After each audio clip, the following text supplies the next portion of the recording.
A shot at $50,000 in cold, hard cash? Well, Bull Rush just dropped a new sports comp, the NFL Survivor. And the total prize pool, a massive $100,000. First place gets 50 grand, straight up. Think you got the picks to survive 20 weeks? Join now at bullrush.com/ESPN.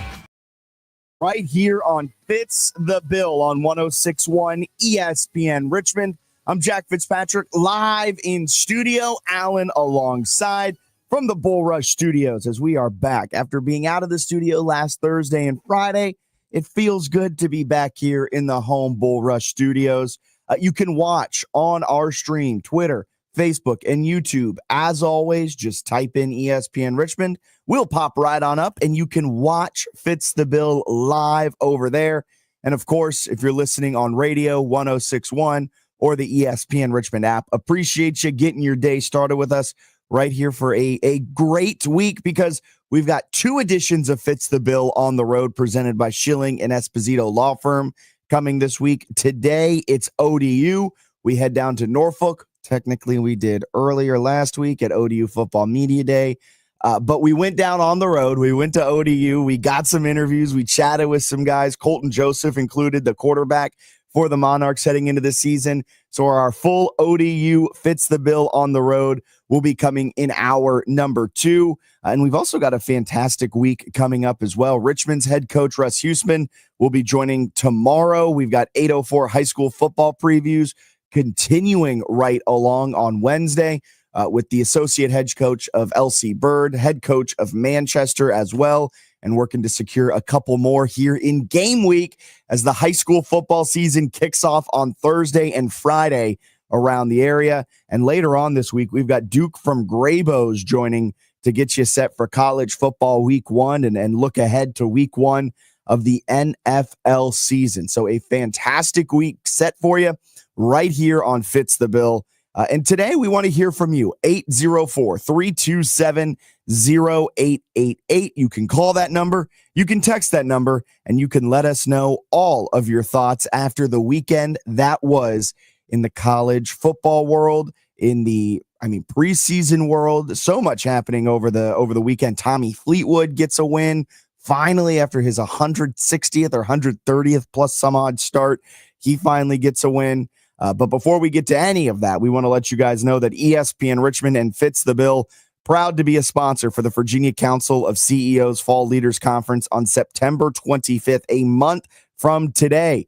Check out the link in our Instagram bio at Fitz the Bill ESPN RVA to get your tickets, and use code FITZ at checkout. That's FITZ at checkout to be part of the Virginia Council of CEOs Fall Leaders Conference. It is an awesome event. It's open to business owners, executives, and of course, their teams. Ross Bernstein, he's going to be the keynote speaker over there. So check it out. It's a month from today. Get your tickets now. The link to get your tickets is in our Instagram bio, Fitz the Bill, ESPN RVA. Use code FITZ, FITZ, at checkout so you can be part of this awesome event. So good morning, Alan. How are we doing on this Monday morning? I'm doing great. What are you laughing about over there on the just other side? Laughing about just how sometimes the memes just hit. Okay, was there a meme that just hit? Yeah, it was about Hawaii and how college football season is back because Hawaii had a kicker who learned how to kick off YouTube. He also learned how to speak English through YouTube. Man, you know what? This is a perfect time for me to say I learned how to ski through YouTube. So I'm happy that somebody else figured it out. Like you watch enough videos and you go through the process. Eventually. Yeah.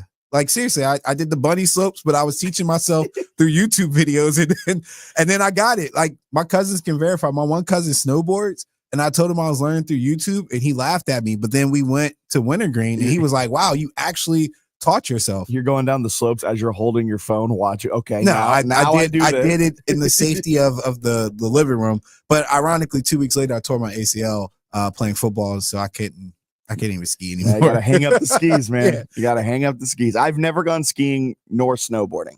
I am a full-on snow tubing guy. I'm all about the snow tubing because it's easy and all you have to do is sit in something and it goes right down the hill. There's nothing else about it. I'm all about the snow tubing. Snow tubing is cool, but man, I don't feel like I got a lot of control with the the gravitational pull of me being a big guy. But we're both bigger guys, so you get some speed going down that hill. I know how to stop when I'm skiing. I'm afraid I'm going to tear my ACL or just blow out my knee or something if I'm skiing or snowboarding. All the crazy stuff I did was the safest stuff I did. Apparently, sports is the only time I ever got hurt. Sports will do that to you. That is granted. That's true. When I played flag football down in Charlotte, when I was down there, intramural flag football, some of my worst injuries in my life happened there. Destroyed my pinky, had to have surgery on my pinky, which is one of the most humiliating things to have a surgery on is walking into the doctor's office with your pinky broke straight in half. And they're like, we have to do surgery. And you have to go to PT for it and everything. That's humiliating. The Hawaii quarterback was so injured he couldn't even run at some point. He was visibly limping, and they got the win. Yep, one leg quarterback and a kicker who just learned how to kick. Poor Stanford. No, not at all. That's why they're picked last in the ACC. Not poor Stanford. Frank Wright needs his neck slapped this morning. Interim head coach. He had a 9-minute drive. He had a 9-minute drive between the third quarter and the fourth quarter, gets the ball with about 2 minutes left and only ran 16 seconds off the clock. That's your fault, coach. Yes. Yeah. No, it 100% is. But man, poor Andrew Luck. He can't get away from bad start to the season for Stanford, for Andrew Luck and Frank Reich. All right, let's head out to the phone lines. We've got Reggie on line 1-804-327-0888. Good morning, Reggie. How are we doing on this Monday morning? Well, I hate to call in on a down note, but we lost a great legend, Coach George Lancaster, formerly of Highland Springs High School men's basketball, made his transition to third degree of ancestor. Tell you what, he was a class act and won a plethora of state championships at Highland Springs High School, was definitely a man among men to help mold young men. If you look at his resume, it was just fantastic. I don't know if you guys heard the news, but, it's with a heavy heart. And I'm sure Bruce will call in and hopefully others will call in with stories about Coach George Lancaster. Because I'll tell you what, it's a heavy heart today. I'm not feeling too good today, gentlemen. Yeah, he was a fantastic coach. Kind of reading up on everything that he was able to do at Highland Springs was a impressive both on the court and off the court resume. 700 wins on the court, just the fourth coach in VHSL history to reach that mark. A couple state championships in there, but so much more within the community and kind of helping everyone off the court. Truly a really sad piece of news that came across over the weekend with George Lancaster passing away. It was one situation where his team was playing a state championship and his daughter was getting married the same day. So they had to rent a helicopter to get him from point A to point B. I never forgot that story. And I talked to Coach Darrell Watts of Armstrong High School and other people. And I tell you what, man, it's a sad day. We losing a lot of our legends. We lost Clyde Austin not too long ago, local legend. And like I said, I'm getting too old, man. I'm seeing a lot of good friends make that transition. So I hate to call it on a down note, but like I said, we need to give Coach Lancaster his flowers. I hope people will call in and get their stories about Coach, because he was a class act. 100%, Reggie. I appreciate you calling in. We'll be talking about it throughout the show. Have a great Monday. There goes Reggie. We're going to bring it up in the sports update, but Reggie bringing it up now. George Lancaster passed away over the weekend. Coach for Highland Springs for 37 seasons. Just a kind of all-time guy as a coach for Highland Springs. Fourth coach in VHSL history to reach 700 wins, 2 state championships. Awesome stuff on the court, off the court, and the Springer community definitely feeling the effects. And we give out our thoughts to the Highland Springs community, to his family, everyone that George Lancaster impacted in his career. Definitely some sad news coming across over the weekend as well. All right, let's get you updated with what you may have missed in the wide world of sports, and we'll roll along here on Fitz the Bill.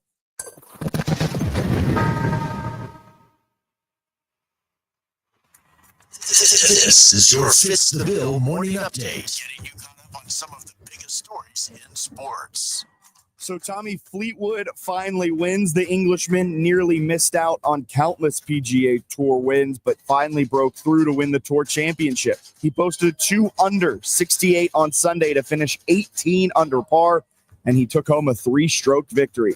It was his 164th career PGA Tour start.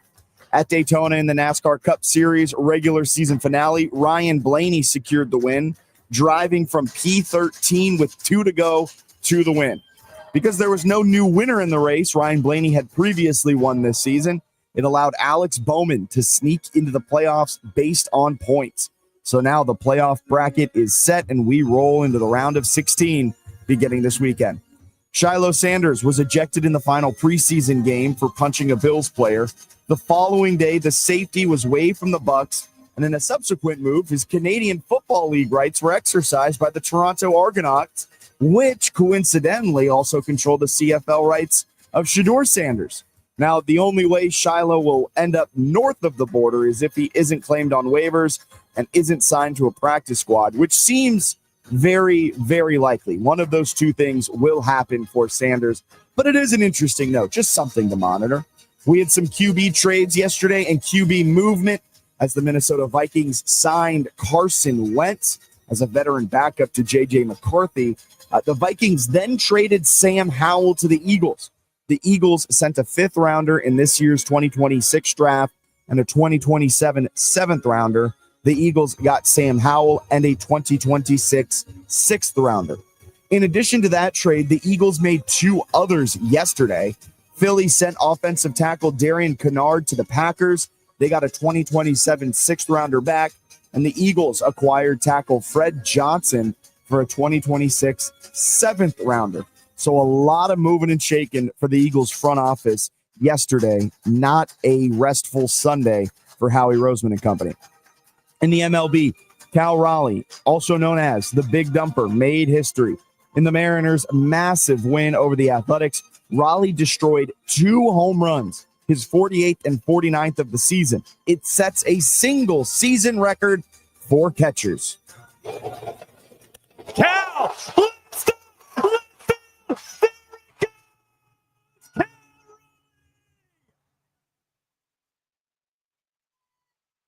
It's 49th home run. Storybook season by Cal Raleigh. He has done it. The most home runs all time in a single season by a major league catcher. Once in a lifetime kind of stuff from Cal Raleigh.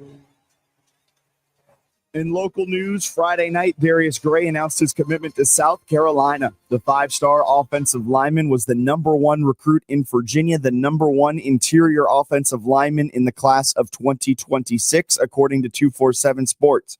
Gray said via Twitter DM about his decision, coaches and fans were definitely the 2 deciding factors. To play for a fan base like South Carolina with a coaching staff like this, you have no choice but to go to war for them. He'll begin the season with St. Christopher at Huguenot on Friday. So that's what you may have missed in the wide world of sports. We'll be back with more Fitz the Bill on this Monday morning. Traffic reports on 106.1 ESPN Richmond, brought to you by Herman Allen Plumbing, Heating, and Cooling, a premier Lennox dealer. Online at HermanAllenPlumbing.com. Summertime in RVA means Richmond Kickers soccer games at City Stadium. Family fun, food trucks, and men's soccer action on the field. Tickets online at richmondkickers.com. Catch up on the latest horse racing news with Off to the Races live broadcast, 10 to 11 every Saturday morning on 106.1 ESPN. Presented by The Racing Biz. Summertime in RVA means one thing. Golf season is here. If you're looking for the perfect golf course, head over to Queenfield Golf Club, located just a few minutes east of Mechanicsville. Queenfield offers a beautifully secluded 18-hole course, spacious driving range, and professionally maintained practice greens and bunkers. Schedule your tee time today by calling 804-769-8838 or reserve a spot online at queenfieldgolf.com. And make Queenfield Golf Club your new favorite course. Protect your home and auto by bundling them with Progressive, and you'll have a little less to worry about. But we know you'll find other things to worry about. Like that text you just got from your boss. Hey, call me when you get a sec. Hey, call me when you get a sec. Hey, call me when you get a sec. Oh, hey, call me when you get a sec. Yeah, this is bad. Oh, well, at least you protected your home and auto with Progressive, so you don't have to worry about that. Progressive Casualty Insurance Company affiliates and other insurers not available in all states. Staples presents That Was Easy. Big year. I'm starting middle school. Welcome to the jungle, Missy. Best part? My parents promised me a new laptop. Perfect for homework, essays, and drudgery. So we went to Staples. They had all the latest tech, and laptops were up to 40% off. Woo! Another back-to-school budget saved by Staples Easy Button. Mom high-fived the cashier. So embarrassing. Staples. That was easy. In-store, online, and on the app. Ins 9/13. Select models only. We're more than a station. We're a sports community. Braves, Spiders, NFL, NBA, MLB, NASCAR, talk shows, big games, local heroes. 106.1 ESPN Richmond is where Richmond talks sports. Want your brand in the mix? Advertise with us today. Call 804-330-5700 or email espnrva@summitmediacorp.com. 1061 ESPN traffic. Expect merging delays heading north on 195 between Laburnum Avenue and Bryant Park Interchange. Heavy traffic heading west on 64 between Mechanicsville Turnpike and 95. An accident has the right lane blocked off heading south on 95 approaching Maury Street, causing delays backing up from the 64 downtown split. And beware of a crash on Brook Road near Belvedere Street. Matt Joseph's got the mid-major college scoop, bets, and interviews you won't find anywhere else. Weekdays from 3 to 4 p.m. Border to Border with Matt Josephs on 106.1 ESPN Richmond, where Richmond talks sports.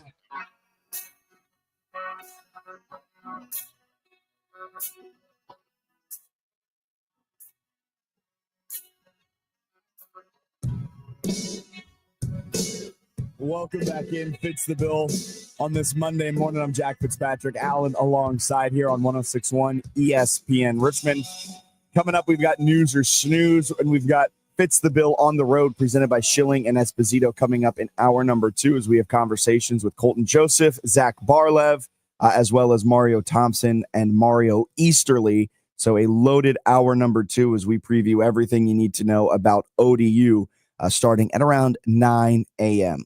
So we saw Micah Parsons lay down on a training table, right? We saw him lay down and take a brief little pause at the preseason game 3. He wasn't dressed. He was in his sweats. And now it just feels like with every day that goes by, it's a new piece of drama that is trickling out of Dallas. And at this point, you've got the Netflix documentary going, The Gambler and His Cowboys. That is a percent.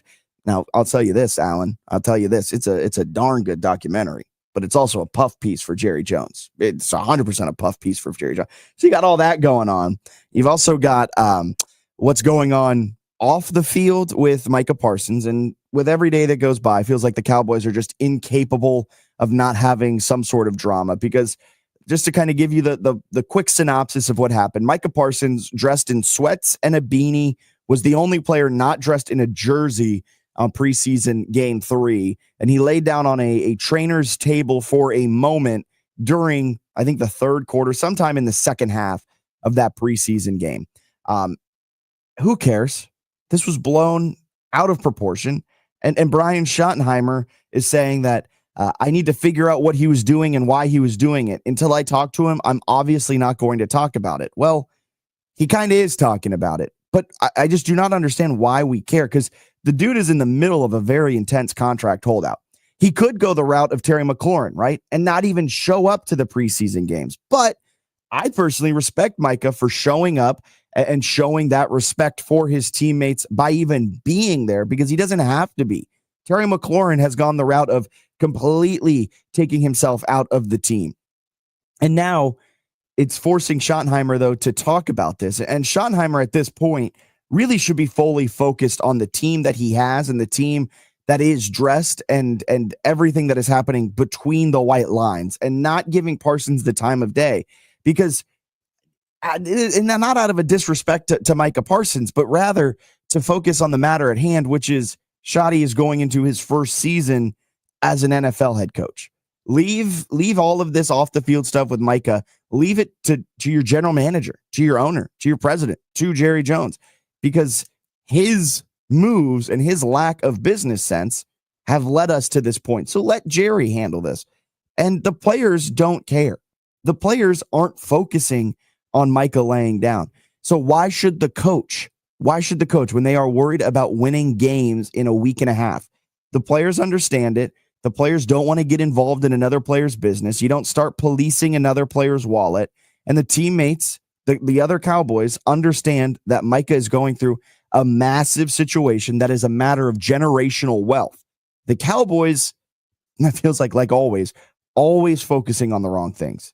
And that lack of focus right now is going to lead to this team being underwhelming on the field yet again and failing to reach their ultimate goal of what I assume is a Super Bowl yet again. We're focused on all the wrong things down there in Big D. Schottenheimer, don't even answer questions about it. You focus on what's happening between the white lines. Let Jerry Jones answer these questions. It's so frustrating, the drama that is consistently spewing out of Dallas. Yeah, at this point, I think we all should be used to it. But you got to talk about it because it's sports and it's news. But yeah. I mean, it's the same old thing, man. Same old thing. And again, Micah, by all accounts of what I've heard from Jerry, I feel like he disrespected Micah. So if Micah wants to take a hard stance, or if Micah wants to be difficult, then I mean, it shouldn't be on the coach to have to deal with it because the coach didn't create this problem. Exactly. And probably Schottenheimer doesn't even know it. He says he hasn't even talked to Micah about it. It's just now it's becoming a distraction that it doesn't need to be. And I don't blame Micah. I don't blame Shoddy. I blame Jerry Jones for this. Yeah. And if he doesn't suit up week 1, it's going to be a problem too. And nobody can really tell, right? But also laying on the table or coming out in your hoodie and things like that. You don't have to be engaged. At least I don't think you have to be engaged, especially if you're the veteran of the team. He could pull the Terry card and just decide not to go. Like Terry McLaurin's deciding I'm not going to be at any of the preseason games. Yeah, I don't understand why it's newsworthy per se for Dallas, but gotta talk about something, I guess. I mean, Mike, just get him the deal done. Just get him the deal. But it seems like Jerry Jones is kind of adamant that he went on that Michael Irvin podcast last week. We never got around to the sound bites last week of it, but it was quite interesting because he essentially just laid it out. He was like, well, he's under contract this year and we've got 2 franchise tags we can use on him. So he better show up or this is going to be costly on him. It was a very interesting threat that he made to Micah Parsons. Just kind of like, hey, we control you for the next 3 years. And that's a little dark way of looking at it. Great message to say. Yeah, like that. No, so I would have laid on a trainer's table too. Some guys that might be not laying on trainers' tables soon because hearing some rumors about potential cuts for the Commanders as they try to whittle down their roster to the 53-man plus 10 guys for practice squad, but the 53-man active roster. Couple potential cuts, some names that have been floated around. Probably the biggest name is last year's 3rd-round draft pick, brother of Christian, Luke McCaffrey, the Stanford wide receiver. Hasn't really impressed all that much in preseason up to this point. And Luke McCaffrey seemingly was phased out of the offense this offseason with the trade for Deebo Samuel and the drafting of Jalen Lane. And now Luke McCaffrey might be on the outside looking in of what's to come for the Commanders. Is that is a very trendy potential cut that I have seen. Yeah, I don't understand why some people are mad at Luke as if they expected Luke to do anything other than what he's doing. I think sometimes we forget the risk that people take when they draft people where they're not supposed to be drafted. Yes. Like Luke McCaffrey is a project, right? And he's a receiver project. Yeah. It's a difficult position to get into when he got into it and ascend at a high level. Like not many guys switch to receiver and then they turn out to be amazing or consistent contributors. There's a handful, but not a lot. And in his case, I think he's been done a little disservice through development, but also the talent overall just isn't there. And with Terry not being on the field, people are looking for other options where beforehand you could have probably stayed in the shadows, but now they're looking for contributions from him. Yeah. And he can't give it to him in practice or in the games. Yeah. And looking at, I mean, you probably want to carry 5 wide receivers in a season? You probably want to carry about 6. I mean, I'm thinking from the Niners perspective, maybe 10. From the Niners perspective, I would say, you want half your roster. 6 or 7 would be what I would think is the norm. So you'll have with their system. You'll have Terry McLaurin. You'll have Jalen Lane and Deebo Samuel. you'll have Noah Brown, although he'll start the season, I believe, on IR. He might not. Yeah. His whole situation, like a lacerated spleen or something. But so say he starts the season, you're already up to 4. KJ Osborne, maybe. Michael Gallup, that's 6. Chris Moore is a guy that's been floated around a little bit. That's 7. Then maybe Luke McCaffrey. Yeah, Luke McCaffrey's on that fringe. He's in the 6 to 8 range. Yeah, and he needs to be in the 4 to 6, 5. yeah. I would say 4 to 5, honestly. But I truly think this year, especially with them putting more emphasis on yards after the catch, like you look at the guys they got with Debo picking up Jalen Lane in the draft, another yak guy. Yeah. Hopefully they get something out of Gallup. I think they want him to be a yak guy as well. I don't know if he necessarily fits anymore. According to, if you watch the preseason game too, I think he had 5 catches in the second half. They were trying to get him some targets, but he lacked that oomph. He lacked that burst for yak. And he wasn't that great in the return game either. And Lane seems to be way better. Yeah, so he may have had his spot taken from him by Jalen Lane. Yeah, I don't know if they would cut him though, just because you invested that 3rd round pick. Wasn't he 3rd round? He was a 3rd rounder last year. So they'll probably want to try to squeeze one more time, one more year out of that. Try to get one more push. Yeah. See if something there. But Adam Peters has shown that he's not afraid to cut high draft picks quite early because he's not afraid to do that. If you look at the last couple drafts, or we don't know about this year's draft, we anticipate this year's draft, their first couple picks are going to be contributors. But if you look at the class that McCaffrey came in, man, the what ifs on that 3rd round pick is gonna haunt Adam Peters for quite some time because they had a really good draft. Jaden Daniels, Sam Russell, and those guys, they're really good draft, and it's hard to say. 3rd round, and you're like a huge leap at that time to a reach to get Luke. So but he's also shown, Adam Peters, that they'll cut bait on you quick because they already cut last year's 5th round draft pick Dominique Hampton. They cut. Granted, it's 5th round pick is much different than a 3rd round pick, but they already cut bait on him back in early August. So he's not afraid to just make that quick decision without a doubt. But you look at, do we want to go down memory lane with this? I'm sure I'm cool with it. With Luke McCaffrey, who they could have gotten. He was at the tail end of the 3rd round. I'm telling you, it could have been some good value there. Go ahead. Give me the names. A couple of guys. I'm going through the 4th round. Some guys that they may have passed over. Not too many. Bucky Irving would have been nice. They needed a Bucky Irving in their backfield. Yeah, they needed Braylon Allen, another really good running back, was taken in the 4th round. Yeah, that could have been nice. Troy Franklin has a lot of upside, the wide receiver out of Oregon who's now playing with Denver. Yeah. That could have been a fun one. Going to the 5th round, this would have been a pretty large kind of jump up, but there were some options out there. You could always trade down and just and acquire more picks, and you could have gotten a Bucky Irving. Yeah, which is a logical thing that some people do sometimes when the board doesn't say, "Hey, this is 3rd round value." But Adam Peters took a swing and he missed.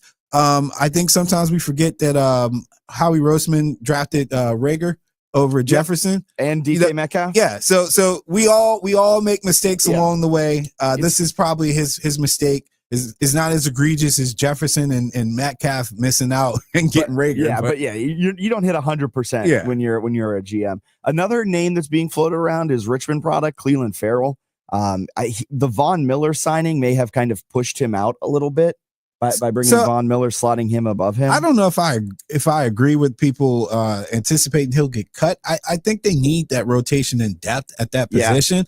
Dan Quinn loves the NASCAR package too, which he fits, which you just have as many pass rushers in there as you can. Yeah. When you said NASCAR, I immediately thought NASCAR, but yes, when you got basically a smaller rotation of guys and you just kill them with speed, which I've seen more out of Cleveland this past couple of seasons of him pushing guys back more, getting more aggressive, being more of a bull rusher than a finesse guy. And I think that would work in those packages. I expected a more aggressive defense from the Commanders. And as far as pass rushing goes, even with Von Miller, he's on the back end of his career. There's no one guy that can really push the pile consistently or push the pocket consistently or get to the quarterback consistently. I think Cleveland's rotational upside should still land him on the roster. Yeah, I would be surprised if he gets cut as well, but that is one that has been floated around there. He played a lot in the preseason. He played a lot in the preseason. Yeah. Maybe it's a move where you're trying to save salary for some reason, but again, if you look at the upcoming salary cap, the space that the Commanders have, they have plenty of it. They don't necessarily need to be making costs-cutting measures at this point, especially when you've got Terry McLaurin still technically under contract and his extension would not hit until next season. And I don't think Farrell's under contract for next season. I feel bad for Cleveland Farrell, though. He was not a 4th pick overall talent. And now he's been kind of slotted in with that because the Oakland at the time, the Raiders reached for him in quite an aggressive way. And so he's been kind of slotted in as a top 5 talent for his career. And he's not a top 5 talent.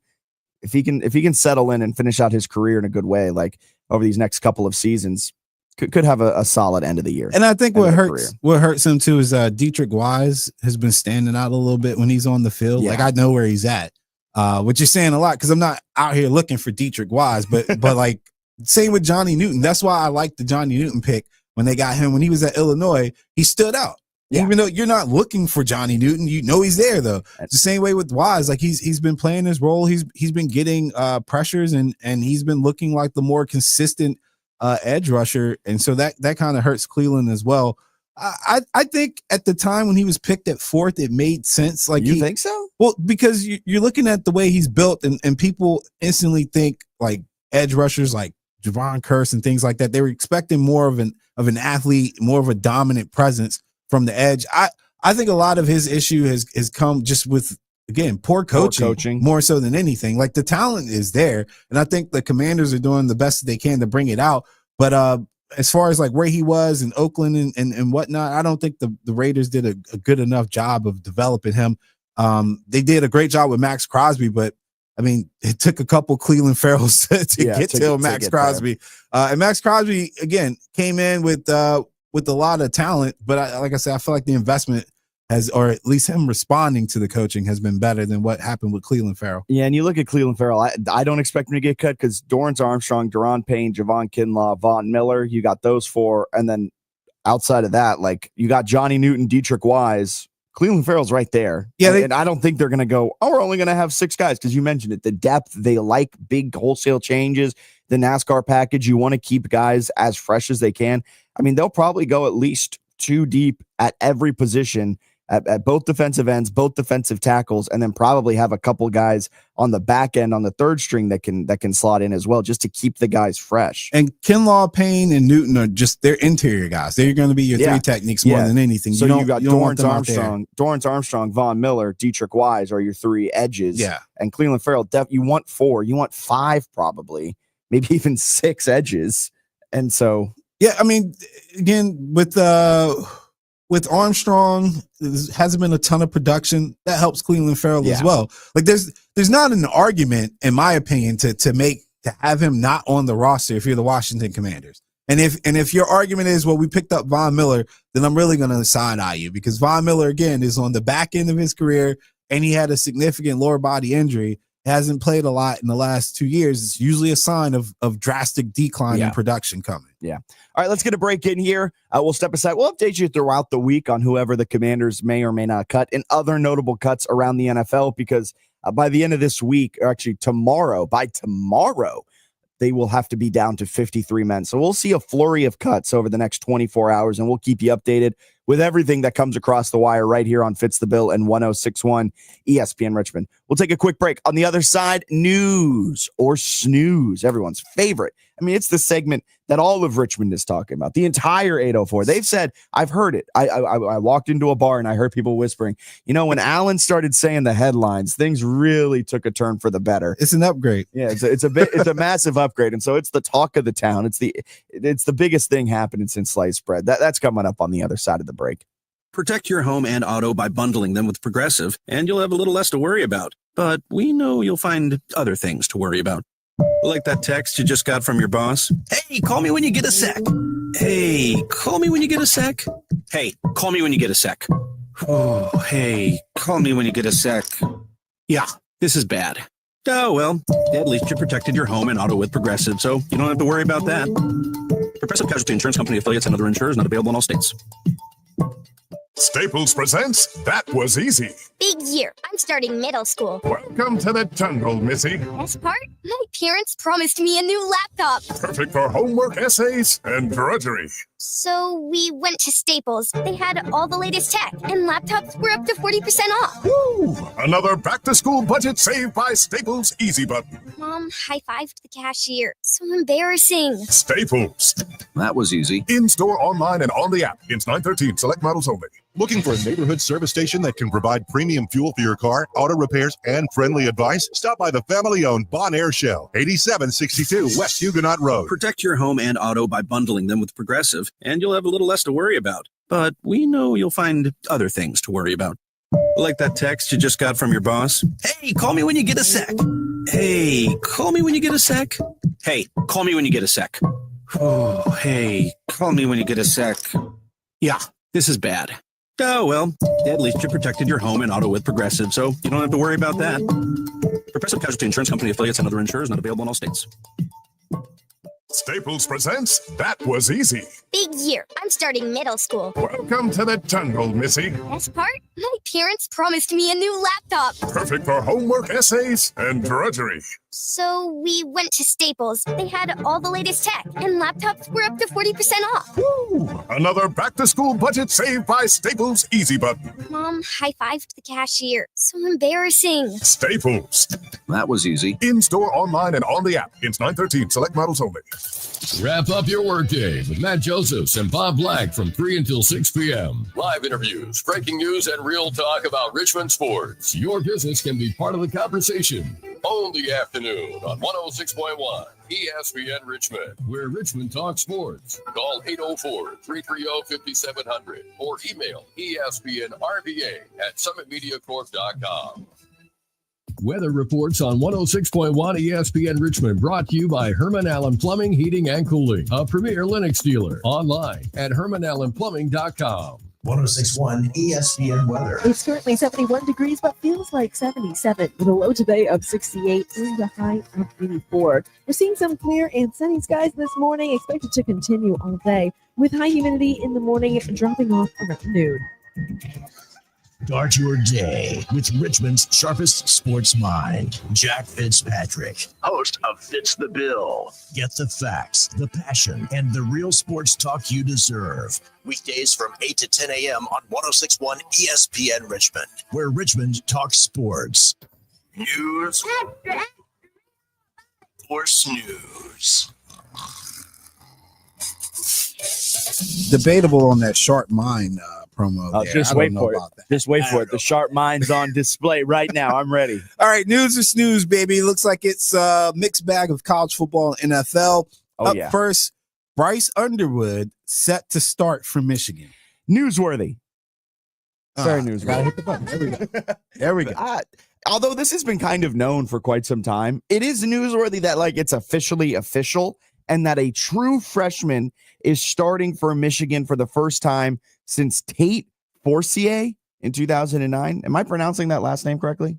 Yeah, I don't know if you're pronouncing the last name correctly, but I got to challenge you immediately on this. This is not newsworthy. You know why? Why? They paid $12.5 million over 4 years. Well, you know NIL. You know who else has been paid a ton of money and didn't start? Who? DJ Lagway. Yeah, but Arch Manning. Lagway, Drew Aller. Lagway is in the SEC. They waste money out there. They don't waste money in the Big Ten. If they pay you almost $13 million, you're going to touch the field. Look, it's newsworthy because of the names now that he is joining. Forcer, whatever his name is, in 2009. I'll go look it up. Chad Henne, Rick Leach. I remember Henne. Only true freshman to start for Michigan, all of whom won their debut.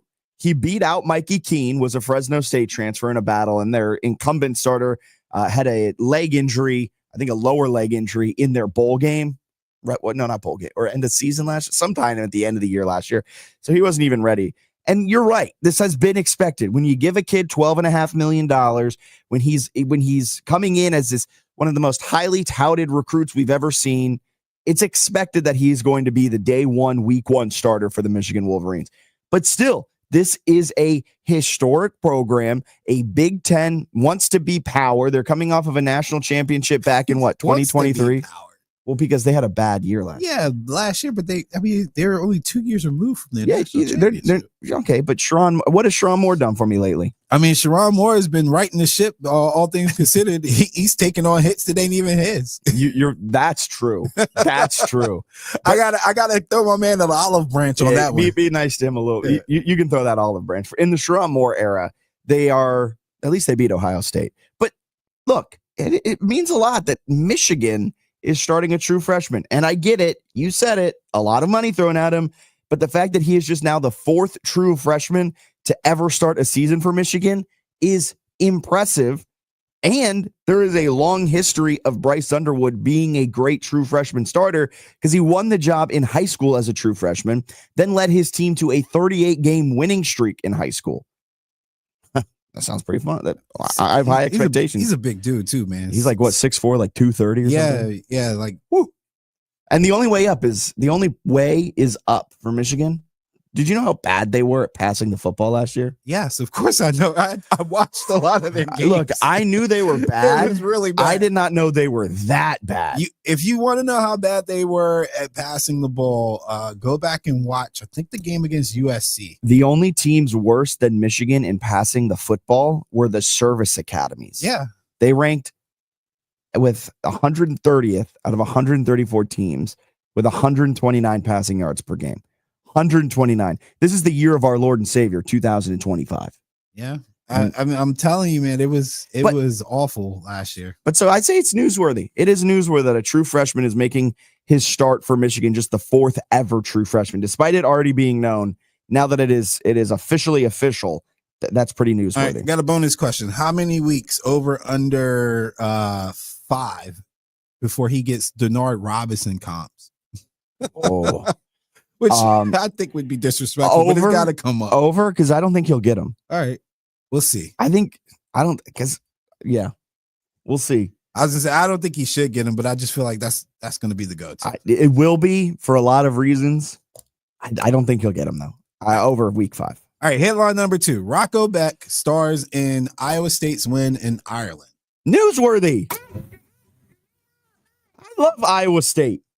I'm a big Iowa State Cyclone believer, and Rocco Beck and Iowa State, they were getting overshadowed going into that Ireland game against Kansas State. Avery Johnson this, Avery Johnson that. Kansas State's good. Kansas State's better. No, Iowa State's the better team. Beck threw for 2 tutties, ran for another in the 24-21 win in Ireland. Rocco Beck is the most important quarterback in the Big 12.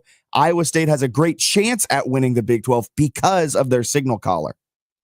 I love Rocco Beck. I love Iowa State. I think Matt Campbell is one of the best coaches in the country. Ugh, wow. Man, that wouldn't hurt more than what I was about to smack. Matt Campbell's a solid coach. I can't say he's one of the best. I think sometimes when you're consistent, people assume that you're good, but like Iowa State's never won the Big 12. Yeah, and Matt Campbell's been there for quite some time, and he's had some talent. I'm sorry, what did Iowa State do before Matt Campbell got there? Yeah, all right, but you're saying he's one of the best in the country. Yeah, I need to see one of the worst. I need to see some championships, whether that be in the conference or at least some postseason play. Talk to me at the end of the season. You're going to see one this year. I will definitely talk to you at the end of the season. I do got something I got a bone to pick as well. I hate week 0 in Ireland, Big 12 game against 2 of the best teams in the Big 12. Mm-hmm. That is unfair to both of those teams. Kansas State has now lost a home game because they were playing in Ireland and they were the quote unquote home team. But not only that, you are like, that is such a weird, you're never going to experience that type of environment, that type of game for the rest of the season. And you played in theory what could be the defining game in the rest of the Big 12. Like that could determine who is the Big 12 champion at the end of the year. That game in week 0 in Ireland. It is important, but as we've discussed before, what happens in the beginning of the season, as long as you salvage it early, like if you're going to take a loss, you want to take this loss in week 0 if you're Kansas State. You don't want to take this loss in week 10 if you're Kansas State. I don't know if that factored into them being like, yeah, let's go ahead and get it out the way. Yeah, but even for to play in the Big 12 championship game, right? Mm-hmm. If you want to play in that, really, Kansas State has one more game they can afford to lose, where Iowa State is completely in the driver's seat now. And it should not have come down to a game in week 0 in Ireland. Like that's my biggest thing with it. Like that should have been a home game for Kansas State in Manhattan, Kansas, be it week 0, week 1, week 2, regardless. But you are getting a week 0 game in Ireland for what could be what decides who is in the Big 12 championship game and who isn't. Hot take. Kansas State shouldn't lose another game this season anyway. Did you just look up their schedule? Yeah, I did. I mean, Baylor could be a trap just because they're going to Waco. But I mean, their only top 25 opponent right now on their schedule is Texas Tech. And they've got them at home November 1st. So I mean, it's one of those things where, we'll look back on this probably around that time and be like, well, if they hadn't scheduled that one game against Iowa State, it is kind of silly to make your hardest game on the schedule a neutral site game. If you're Kansas State, it makes more sense for bigger programs, but like a team like Kansas State, where it's like you have to win to get in. It doesn't make sense. You don't think Kansas State will lose another game? They've got some. No, I said they shouldn't lose another game. They should. Not that I don't think they will. They will be underdogs at Baylor. They shouldn't. They will be underdogs at Utah. They should definitely not be underdogs at Utah either. And they, depending on where Kansas is at in the season, that'll be a close line at Kansas. See, you're doing that book thing again. The Kansas line will be close for sure. But look, I'm just saying, Baylor and Utah are both like this should be transition years. Utah is picked to finish second in the Big 12, according to Phil Steele, and Baylor's picked to finish first. Year. Is Cam Rising still their quarterback? I'm joking, of course. I know he finally retired. Yeah, but he might just appear again. He's played I wouldn't put it years. past him. I wouldn't put it past him. Look, I'm just saying, Kansas State, they have a tough schedule. They've got a tough schedule remaining, and I just think it is unfair to put two of the league's favorites to win the Big 12 in Ireland week 0 pitted against each other. I know I've said that 15 times, but like that is mind-boggling to me. I am hating on Baylor. You're right. There's somebody commenting on that. But I will say, I think it's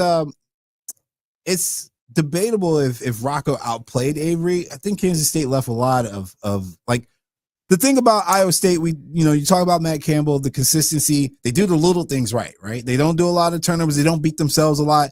I think Kansas State beat themselves a whole lot in the first half, and it just kind of made it difficult to kind of get out the hole of the missed opportunities in Kansas State's case, because I think there was a couple times where they got stuffed on 4th and short, and just they needed those points at the end of the day, and that aggression might have been too much aggression applied. 100%. 100%. All right, and the fallout from it, Kansas State's quarterback Avery Johnson, his brother and father got into a pretty big fight after the game. Who knows what that was about? Still confused. Yeah, honestly, when I first saw it, I thought his dad was fighting a random Iowa State fan. I did too. And then when I saw that they released a joint statement together and said "our action," and I was like, "Wait, you were fighting your son?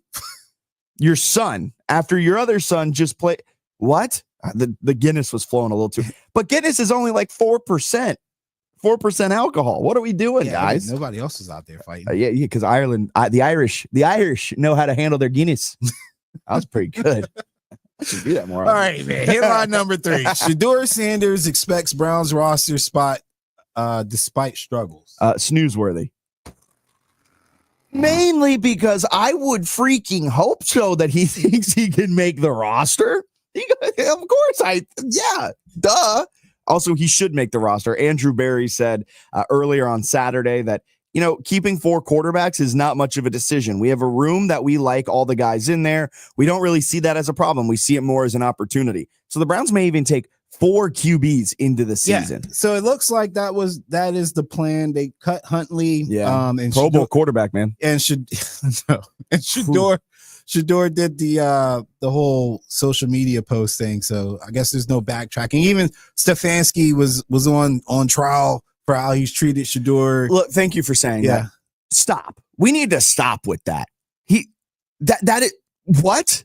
Like, I will say it's not fair to evaluate anybody on any level of quarterback play in the NFL in a week 3 preseason game with second half. Yeah, with the second. Like, honestly, I'm out there blocking in the second half. Look, I've taken some heat on some of my Shedeur takes on TikTok and Instagram and YouTube. I've put some out there and people find them, man. And people people are protecting Shedeur Sanders pretty aggressively. And this is just another case of that, where I have seen people talk about how Stefanski set him up to fail. He called worse plays. He told his offensive line not to block for Shedeur. All real takes, all real opinions, all real thoughts I have seen on Twitter. And look, that's not what happened. We saw him succeed in week 1 of the preseason because of the plays that Stefanski called, and Shedeur was making the right reads. He left a little bit of stuff out there, but his playmaking ability was on display. Some of his flaws were on display, but he showed that he could overcome those. In game 2 of the preseason, he doesn't play with an oblique injury. Game 3 of the preseason, Stefanski's already seen him run half of the plays in the playbook. He has seen him be successful. So you know what Stefanski did? All right, Shedeur, we're going to challenge you a little bit. We're going to make it a little bit more difficult. And, oh, by the way, you're going to have 7th-string offensive linemen protecting for you. Let's see how things go. We're going to try and test new things. Maybe we haven't completely worked out the kinks in practice like we did preseason game 1. We're really going to put some pressure on you. And you know what? It showed that there is still some growth to be had from Shedeur Sanders, and that's okay. That's what the preseason is for. Stop with the fact that they're railroading this guy. They're giving him a chance, and he's going to be on the 53-man roster as one of the 4 quarterbacks. Yeah, see, my rebuttal to that would be that if I'm looking to see what I can get out of Shedeur, I've already seen him play with the terrible offensive line. That was the majority of his college career. You've seen the tape on that. You've seen him do the spin out Superman try to save stuff. You've seen all that. Why not try to put him in a situation where you can see what he can do when he has everything right? They did preseason game 1, and look what he did. Good game, which was solid. I would have liked to have seen him get another run at that with a different team. Well, but he's not going to be the starter week 1. So preseason game 3, you don't want to start. You're like, I get that too. But if we're doing a battle between him and Dylan Gabriel, the grade that the curve that you're grading him on per se is drastic between when Dylan was in with his unit and Shedeur came in with, I don't even know what those. Yeah, but you don't think the coaches know that? Like, I think we're all talking. I think it's the Browns. So yeah, I would anticipate. But Stefanski's one of the better coaches in the NFL. He is, but he's had a lot of quarterbacks. Yeah, well, not because of him. It's because his general manager Andrew Berry, and nothing has really stuck. And then if you think about it, there's been other guys who've maybe they got lucky, but they've been able to make it stick. And I go back to our guy Baker Mayfield. They were able to make it stick in Tampa pretty quickly with him. Well, and it was sticking the first couple of seasons with Stefanski. Then he blows out his shoulder. Things go bad. The GM turns on him and gets him out of there and brings in Deshaun Watson. The GM, the owner, they're like, the GM and the owner are the front office of Cleveland has set up Stefanski to fail multiple times, and he keeps overcoming it. He's been coach of the year twice. Right? Yeah. But like with Shedeur, yeah, sure, you could have seen that, but you saw what you needed to see in preseason game 1 to be like, all right, he can start a game for us. In preseason game 3, I think they were more so like, let's try some things in the playbook that you may not be fully comfortable with, or let's try to push you a little bit to see what happens. Let's see how you do with the scramble drill. And the offensive line failed him completely, and that's where I think it fell apart. But we saw what we needed to see in game 1. He has that X factor. He has that gamer in him.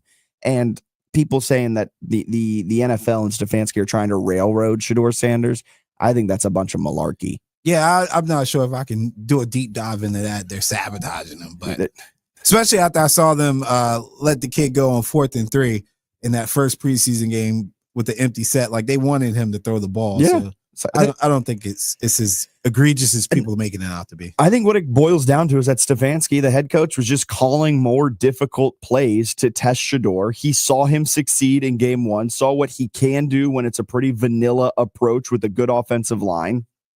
And so with a very bad offensive line, the 7th stringers in, tested him a little bit more. And we learned that, all right, we still got a little bit of work to do, but if he has to start tomorrow, we're in a good spot because of what he did in preseason game 1.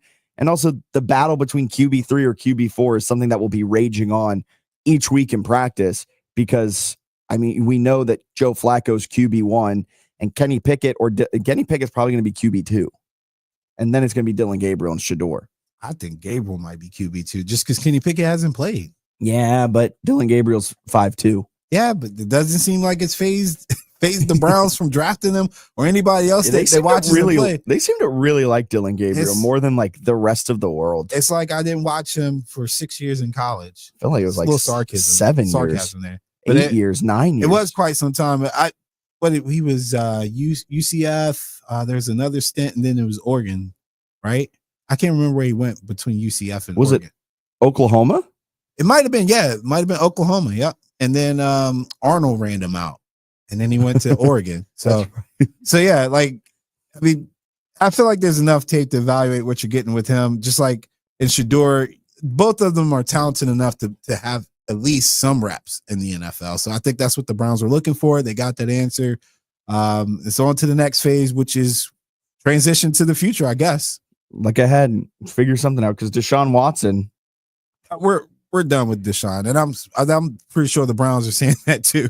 He's like in exile. It's so weird. It's such a weird situation with Deshaun Watson. I don't know what to think with Deshaun. Like, is he even like available to play, or is he on the physically unable to perform list? Is he? I don't think he's been cleared for football stuff. It's so interesting. It's interesting. It's just we have this guaranteed contract. Yeah, we ain't playing yet. Let's restructure it every chance we get till we get down to a point where when we cut you, it doesn't count against our dead cap that much. Instead, we're just going to keep it. They should just cut him at this point. Deshaun Watson, money, man. Deshaun Watson career over. It's a lot of money. And I think he has like another 3 years left on it. They just restructured, so I would imagine they'll probably try it again next year. But if you're Deshaun Watson, why would you do it? Yeah. Why would I take less money to not play somewhere else? All right, so coming up in hour number 2 of Fitz the Bill, we're going to go Fitz the Bill on the road, presented by Schilling and Esposito Law Firm. As we go down to Norfolk, Virginia, we were there last week at ODU Football Media Days. We chatted with Colton Joseph, Zach Barlev on the offensive side. That's the quarterback and the offensive lineman who was on Bruce Feldman's freak list. We chatted about that with Zach. And then we sat down with two Marios, Mario Easterly and Mario Thompson, who played his high school ball here at Trinity. They'll be talking with us as well. So Fitz the Bill on the road, presented by Schilling and Esposito Law Firm, continues on from ODU as we preview everything you need to know about the Monarchs heading into the 2025 season. Stay with us. So much more coming up right here on 106.1 ESPN. Appreciate you making us part of your morning. You can also follow along on Twitter, Facebook, and YouTube. Just type in ESPN Richmond. We'll pop right on up, and you can watch the stream live. We'll talk to you in just a couple of minutes at the top of hour number 2. 106.1 ESPN in your pockets. Download the app for on-demand shows, live updates, podcasts, and sports takes hotter than a game-winning drive. Your team, your way. Get it now. My brother-in-law died suddenly, and now my sister and her kids have to sell their home. That's why I told my husband we could not put off getting life insurance any longer. An agent offered us a 10-year, $500,000 policy for nearly $50 a month. Then we called SelectQuote. SelectQuote found us identical coverage for only $19 a month, a savings of $369 a year. Whether you need a $500,000 policy or a $5 million policy, SelectQuote could save you more than 50% on term life insurance. For your free quote, call SelectQuote at 1-800-743-8080. That's 1-800-743-8080. Or go to SelectQuote.com. 1-800-743-8080. That's 1-800-743-8080. SelectQuote. We shop. You save. Full details on example policies at selectquote.com/commercials. Drivers who switch and save with Progressive could save hundreds. With that kind of money, you could go big time. The next time you're out to dinner with friends, you can order the shrimp cocktail for the table. And maybe you'll realize it only comes with 4 shrimp after you've already given away 3, but that one shrimp will be so good. And if you switch and save hundreds, you could get shrimp all the time. Switch to Progressive and you could save big time. For shrimp. Progressive Casualty Insurance Company and affiliates, not available in all states. Potential savings will vary. 2 hours ago, Kyle arrived at the bar. Hey, what's everyone drinking? 30 minutes ago, Kyle got his friends another round of drinks. Cheers. 5 minutes ago, Kyle decided to drive home drunk. A minute ago, a law enforcement officer pulled up behind Kyle. Sir, have you been drinking tonight? A chain of events that began 2 hours ago is about to change Kyle's whole world. Drive sober or get pulled over. Paid for by NHTSA. From the Bull Rush ESPN studio. Learn more at bullrush.com/ESPN. W291CL Lakeside Richmond. WURV HD2 Richmond. We are 1061 ESPN.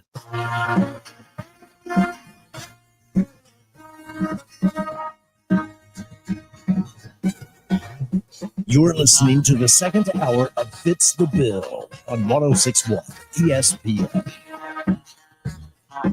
Welcome back in hour number 2 of Fitz the Bill here on this Monday morning. Appreciate you clocking in, getting your week started with us right here on 1061 ESPN Richmond. I'm Jack Fitzpatrick alongside Alan as we hit the road. Go on down to Norfolk, Virginia for Fitz the Bill on the Road, presented by Schilling and Esposito Law Firm.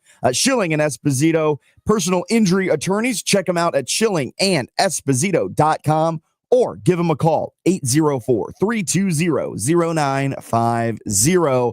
Before we dive into what to expect this season from Old Dominion, the Monarchs down there in the 757, we want to let you guys know about the brand new sports comp from Bull Rush, the NFL Survivor. And the total prize pool is $100,000. First place gets $50,000. That's right, 50,000 in cold hard cash, straight up, no ifs, ands, or buts. Think you've got the picks to survive 20 whole weeks?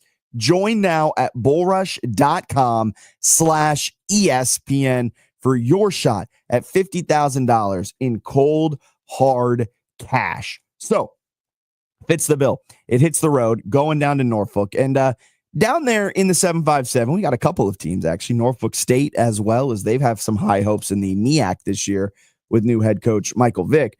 But ODU, they've also got some high hopes. There's a lot of hope down there in the 757. ODU was 5-7 last year.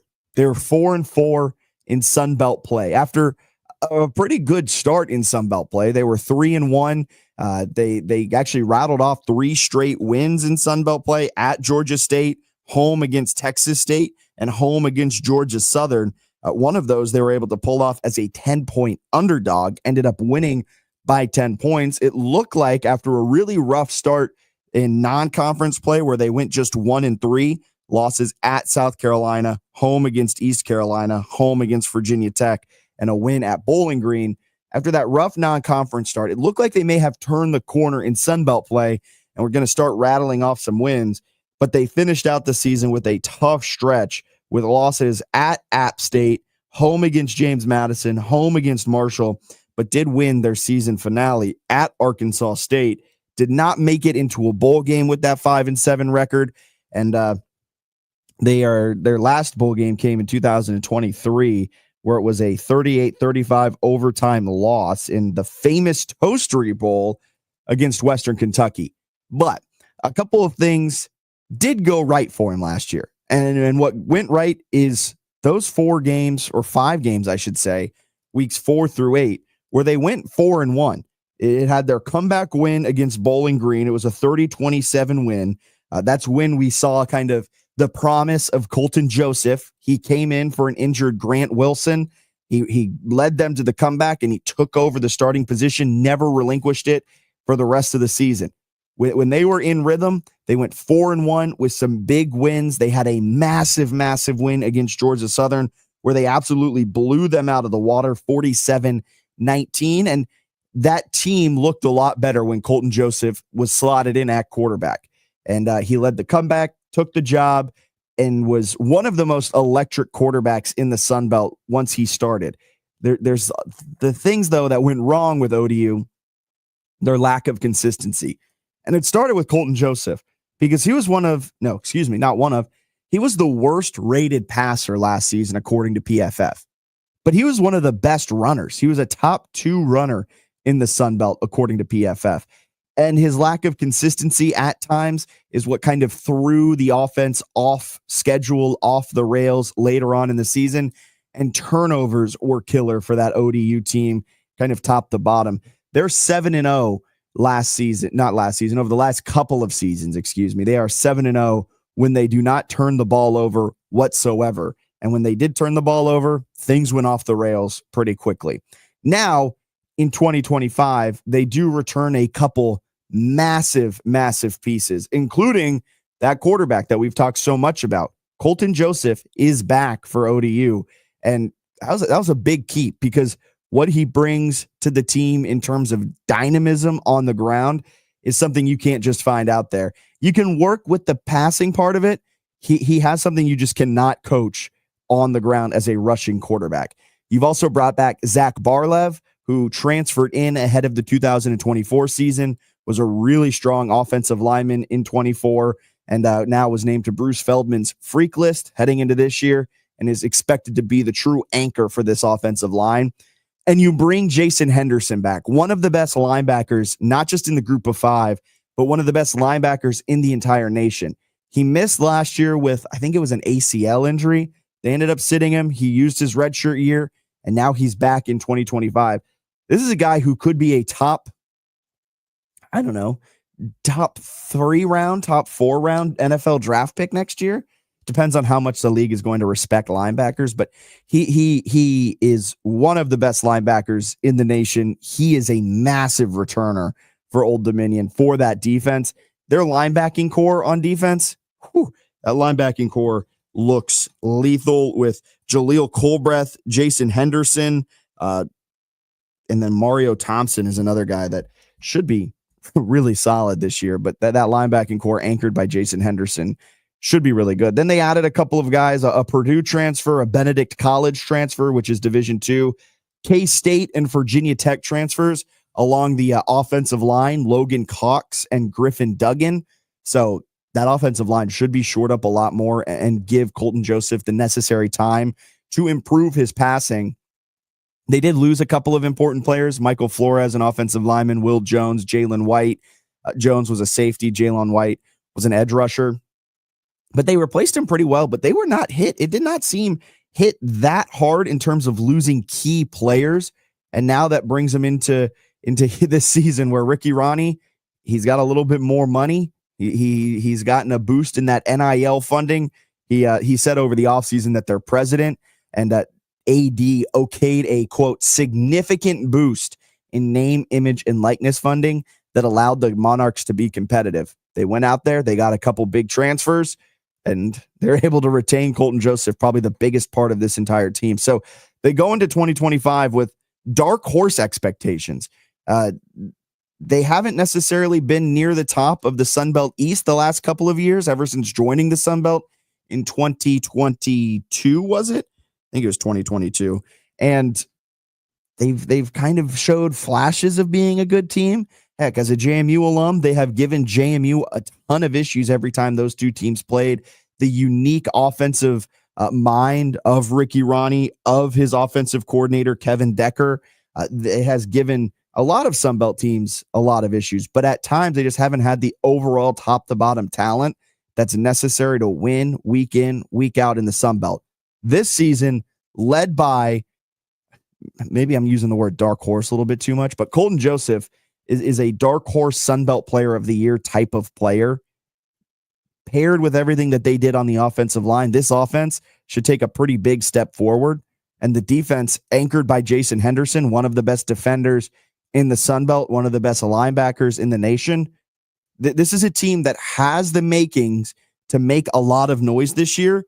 And they've got a tough, I won't sugarcoat it, a tough Sunbelt schedule. A couple key games are at Marshall, at James Madison, at Georgia Southern. Those are 3 very tough games, but they've got some winnable games in there as well. Coastal Carolina at home, App State on homecoming at home. You've got Troy at home and Georgia State at home. You can handle your business down the 757. Things might open up well for you, and that is a schedule that allows you to beat the necessary teams, in theory, above you in the Sunbelt to put yourself in the driver's seat in the Sunbelt East. Real dark horse potential down there in Norfolk.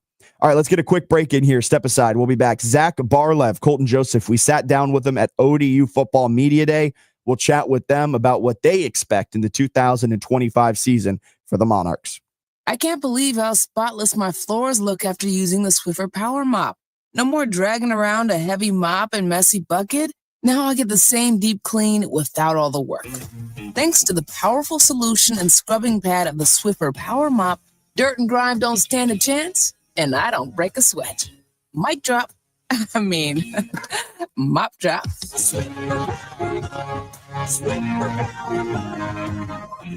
A smarter way to mop. Try it or your money back. Hi, I'm Michael from the Warren Treaty. You know the jingle. Now discover the facts about Ozempic, a GLP-1. Only Novo Nordisk makes FDA-approved Ozempic. Learn about the real thing. Talk to your healthcare professional today. Call 1-833-OZEMPIC or visit Ozempic.com to view the medication guide and to learn more about Ozempic. Semaglutide injection, 0.5 milligrams.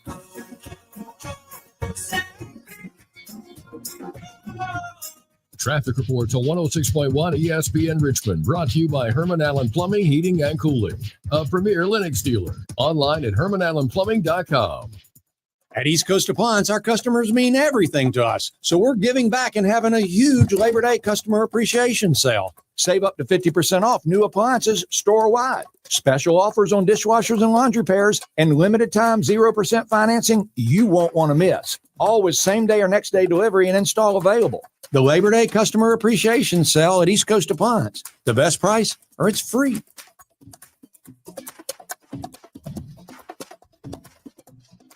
Oh, I'm getting so sick of going to the laundromat. Didn't you just get a new washer and dryer? Yeah, but it still hasn't arrived. Where'd you get it? One of those big hardware stores. And every time I call, I get the garden department, lumber department, or something like that. Next time, let me know. I have this appliance guy who does same day or next day delivery and install. I'm going to call and cancel my order. Great idea. You should never have to wait weeks or even days for a new appliance. Shop East Coast Appliance today and get the best price or it's free. My brother-in-law died suddenly, and now my sister and her kids have to sell their home. That's why I told my husband we could not put off getting life insurance any longer. An agent offered us a 10-year, $500,000 policy for nearly $50 a month. Then we called SelectQuote.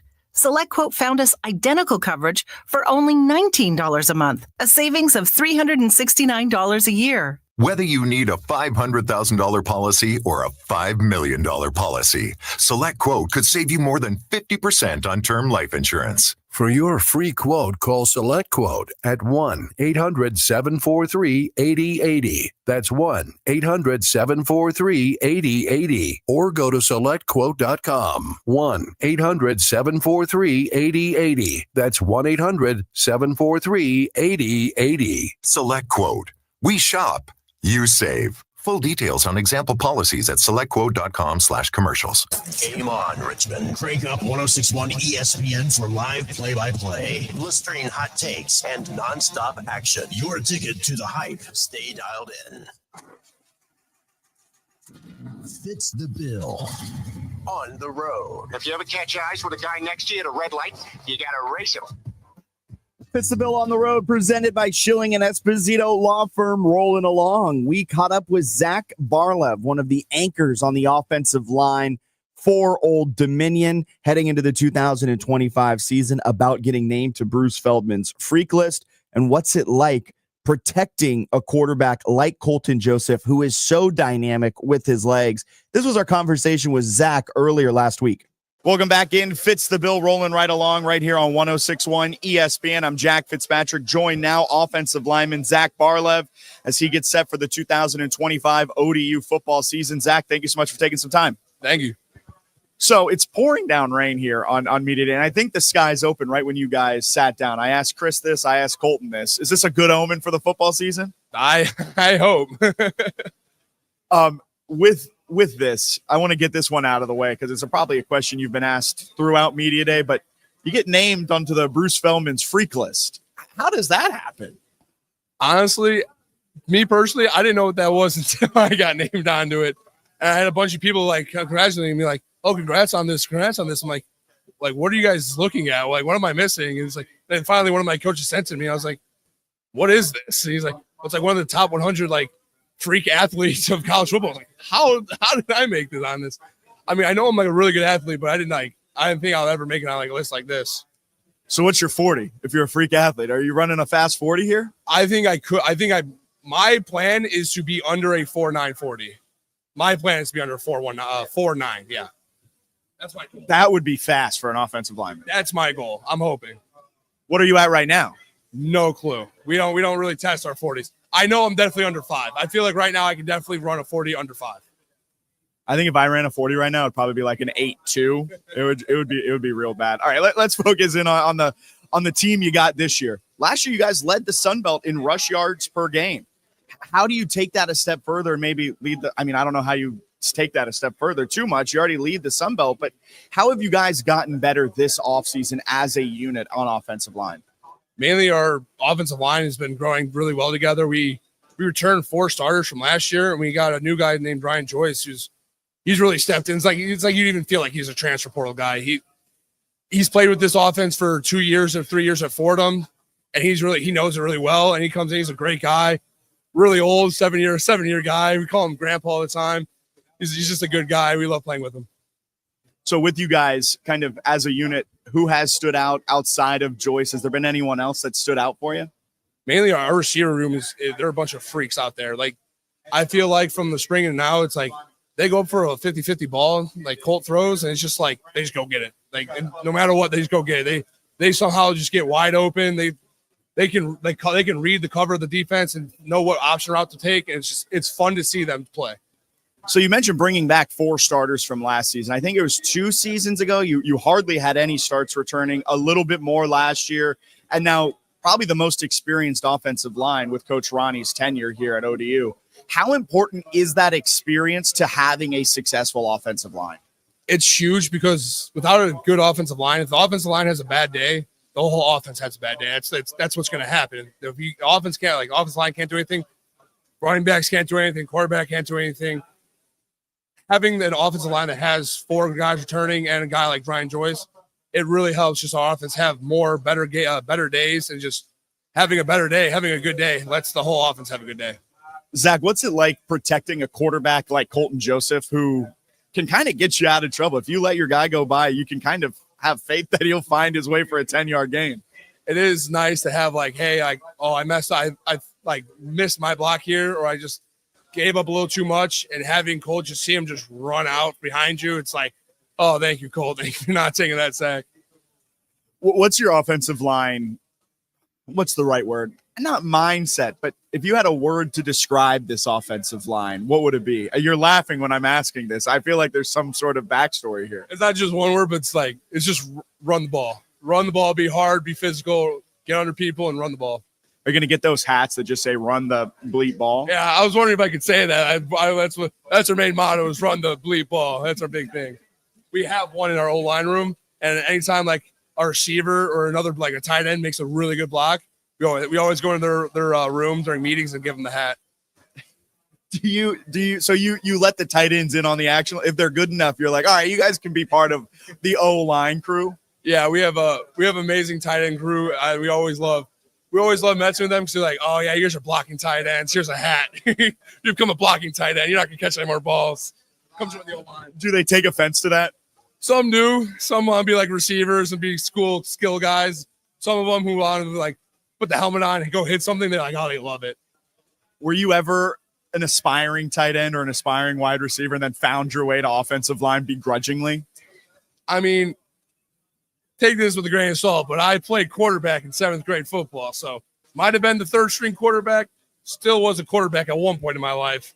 Hey, it teaches you how to read a defense, and now you're doing that from the tackle spot instead. Yep. So looking at everything you guys got going with the offense that kind of starts and ends with you, the offensive line up front, what are your expectations for the entire offense as a whole? Just be dynamic and explosive. Honestly, we want to lull them to sleep by running the ball and just hit a nice shot play deep down the field.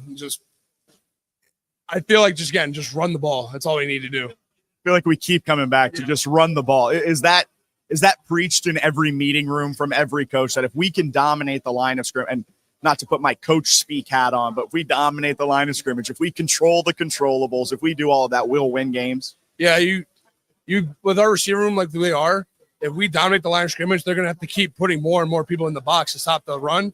And it gives our receivers better chances on the outsides to hit something and do something big. And you guys run an interesting style of offense. I mean, sometimes you got 3 wide receivers tripped up on one side, just a stack at times, and defenses don't know what to do with it. What's it like blocking for an offense that's not necessarily your traditional pro style? I mean, it's fun and tedious at sometimes because you see on film, you're like, oh yeah, this is a great run play, but the quarterback's reads something different. He like chucks the ball out, and it's like we could have ran the ball for 40 yards. You just threw the ball for 10, but it's like still, but you still got to know, like, hey, that's the read. He's still at least got 10 yards from it. And then with you guys coming into the season, 5-7 last year, you're 4-4 in Sunbelt play. But in the Sunbelt play, you had some really high highs. I think it was the Georgia Southern win where Colton goes off and just obliterates that Eagles entire defense. But how do you guys break through and be a contender at the end of the season for not just a bowl game, but to be the Sunbelt East rep in the Sunbelt Championship? Mainly, we just got to finish games. I feel like that Georgia Southern game, he had a full 4-quarter team. Like, I feel like some games were sometimes we're not a first quarter team, or sometimes we're not a third quarter team. Like, I feel like sometimes we come out of the third quarter, we play a little slow last year. I feel like we can play a full 4 quarters of just run the ball, stop the run, and cover kicks. I think we can be a really good team.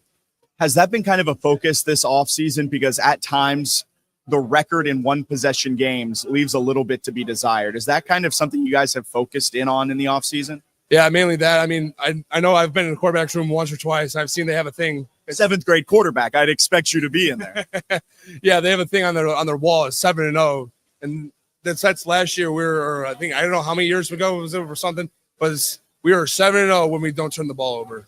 So I mean, that's a huge stat. So that's been the main focus for our offense. Just if we don't turn the ball over, we win games. I love it, Zach. Good luck this season. Good luck at Indiana to open things up, and good luck throughout all of 2025. Appreciate your time. Thank you. Run the ball, man. Run the freaking ball. An offensive lineman's approach is always the same. I love it. How does the offense get going? Run the ball. Run the ball. It is the most offensive line thing. But he named to the Bruce Feldman's freak list. I think it was like number 58, something like that. Dude is expected to be just an absolute anchor, and he's going to have to be guarding for Colton Joseph, who can run the ball really well as a quarterback. Colton Joseph does have some parts of his game that we'll talk about on the other side of this interview that could be improved heading into 2025. But we caught up with Colton Joseph, chatted with him about what he needs to do to change, what ODU needs to do in order to get to a bowl game and kind of break through and take that necessary next step forward in his redshirt sophomore season. Welcome back in. Fitz the Bill rolling right along right here on 106.1 ESPN Richmond. I'm Jack Fitzpatrick, joined now ODU quarterback Colton Joseph. Colton, thank you so much for taking some time on a rainy football media day for you guys. Oh yeah, it's nice to be out here. Rain or shine, we're here to stay, man. I was chatting with Chris Trinidad about this right off the jump. A rainy football media day. That's a good omen for the season, right? Oh yeah, hey, best rain team in the country right here. Is that something you guys have been working on already? For sure. You know, whether it's raining, it's shining out. You know, games are played, so you gotta take advantage of what you can do. So far, looking at camp, you guys just broke camp, getting ready for kind of the preparation now going into game 1 against Indiana. Looking back at camp, how would you rate the offense? Yeah, so we're firing. You know, you can't really rate something that's, you know, moving all the time and you know, learning and changing. So I won't give you a rating, but I'll say we're definitely out here having fun and fixing things that need to be fixed and changing and just adapting to whatever we have to adapt to. So, Colton, you're coming off of an honorable mention on the Sunbelt team for the end of last season, a really solid year where you kind of get put into the starting lineup, you shine. How did you grow throughout that last season leading into this year? Oh, you know, just mentally stronger when it comes to, you know, reading, you know, defenses and knowing where I have to go with the football, playing smarter, playing faster, you know, just ultimately, you know, just using what I have to my advantage than just playing the game. Just finding reads faster and check downs and you know, just not taking anything for granted. So last season, I think it's safe to say you were one of the better rushing quarterbacks in the Sun Belt. With the passing side of things, did you work on anything specific in the offseason so you can hit the ground running here in 2025? just again with the reads, just making sure I got everything down and just ingrained into my head. So it comes easy to me on the field rather than just having to always think and all that stuff. And then I'll just say I worked on my footwork a lot so I can just be more comfortable back there and ready to throw it whenever I want. I got to know, having an offensive lineman that lands himself on the Bruce Feldman's freak list, Zach Burlev, what's it like having him in front of you to block and the offensive line as a whole? Yeah, no, it's great. That's something you want to hear as a quarterback is your blind side's protected by a dude on the freaks list. He's amazing. All the rest of the guys up there are amazing. I love them all. And I can't wait to see what they can put on film and what they do for us this season. So can you talk a little bit about the quarterback room itself with what you did last season, then missing the end of the year, and Quinn steps up in a big way for you guys going into the offseason? What's that relationship like between you, Quinn, and the entire quarterback room? Yeah, we're all boys. We're all, we're good friends. We spend so much time with each other, whether it's meetings or practice or film or whatever it is, even outside of football. We're all really good friends. So it's awesome to have a good, close group. And, we compete every day with each other. So it's awesome to just have guys that know what you're going through out on the field. And, we can relate to each other a lot. So for this season, you guys 4-4 in conference play a year ago, 5-7 overall. What's it going to take here in 2025 to get that 6th win, to go even further and potentially be that Sun Belt East representative in the Sun Belt Championship? What's it going to take for you guys to break through with that? I think it's just going to take, a lot of focus and determination from us. Like, we have all the talent. We have all the coaches, the talent, the players we need. It's just going to take focus and our, a lot of just grinding and just going out there, not worrying about, what happened last play. We just got to get going, go 1-0 every play, like Coach Ronnie says. And I think if we do that, we'll be a great and unstoppable force. Have you already started looking at Indiana at all, or is that something that you're putting off until next week? No, I've definitely been watching film on them just to get a little prepared before we fully dive into them. So it'll be a good fast week. I can't wait for Indiana. I'm super excited, and it's gonna be awesome, man. What are the emotions starting the season out at a Big Ten foe's house? Yeah, I mean, it's all you could ask for, as a little kid. That's what you dream of is, going to play for these big Power 4 colleges. And, it's going to be exciting. My family's going to be there, so I can't wait to look up in the sea of red and just see my family in ODU jerseys. But, yeah, I can't wait. I'm super excited, and it'll be amazing. And last question here before we let you go. I got to know just kind of expectations for yourself this season, kind of looking inward. What would a successful season be for you? I think to be successful this season, I'll just have to take what I learned from last year and grow from it, and not do the stupid stuff I did last year, and some of the ball security stuff, and just I was young. I was a redshirt freshman. Didn't fully know what I was doing. So the experience helped, but I got a lot to clean up, and I feel like I have, and I've worked on a lot of things this camp. So as soon as if I see myself improve and I put good numbers up and we get wins in our team and I lead a lot, then I feel like I'll say that'll be a successful year for me. Awesome. Colton, thank you so much. Good luck at Indiana. Good luck for the rest of the season. Awesome. Thank you so much. ODU begins their season at Indiana on Saturday. They'll head out and face off Kurt Signetti and the Hoosiers. And the play of Colton Joseph will be very, very, and I cannot stress this enough, Alan, very important on how ODU does this season, because last year he showed flashes of being a very, very fun quarterback. His rushing is the best, I think, overall among all of the quarterbacks. Of the returning quarterbacks in the Sun Belt, he had the best rushing grade according to PFF. The only quarterback better than him was South Alabama's Gio Lopez. Gio Lopez is now finding his way down over to Gio Lopez is over at UNC. So very, very interesting stuff. Excited to see that. We'll talk more about Colton Joseph now. We're going to get a quick break in, step aside. We'll be back with more Fitz the Bill on 106.1 ESPN. Protect your home and auto by bundling them with Progressive, and you'll have a little less to worry about. But we know you'll find other things to worry about. Like that text you just got from your boss. Hey, call me when you get a sec. Hey, call me when you get a sec. Hey, call me when you get a sec. Oh, hey, call me when you get a sec. Yeah, this is bad. Oh, well, at least you protected your home and auto with Progressive, so you don't have to worry about that. Progressive Casualty Insurance Company affiliates and other insurers not available in all states. Staples presents That Was Easy. Big year. I'm starting middle school. Welcome to the jungle, Missy. Best part? My parents promised me a new laptop. Perfect for homework, essays, and drudgery. So we went to Staples. They had all the latest tech, and laptops were up to 40% off. Another back-to-school budget saved by Staples Easy Button. Mom high-fived the cashier. So embarrassing. Staples.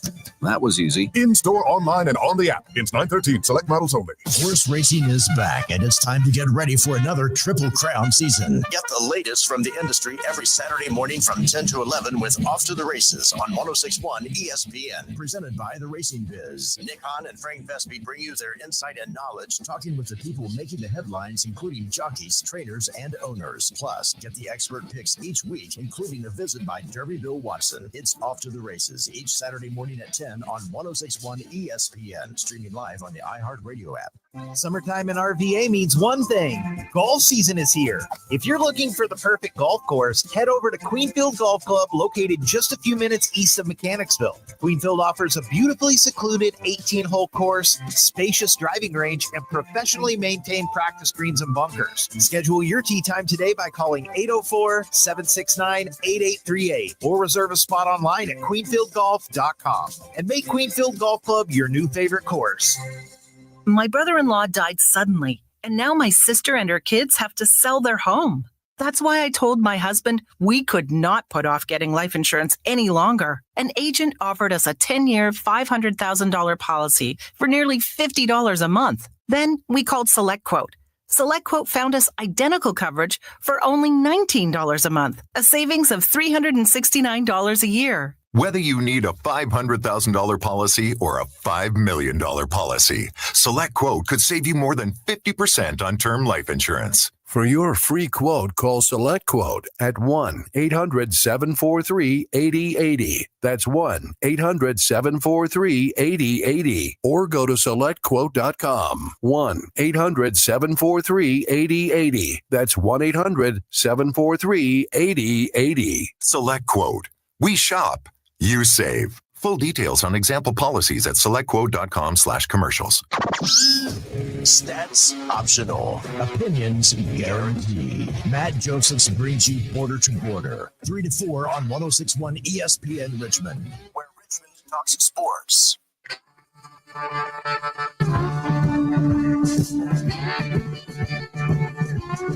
All right, welcome back in. Fitz the Bill rolling along right here on 106.1 ESPN. I'm Jack Fitzpatrick, Allen alongside as we head out.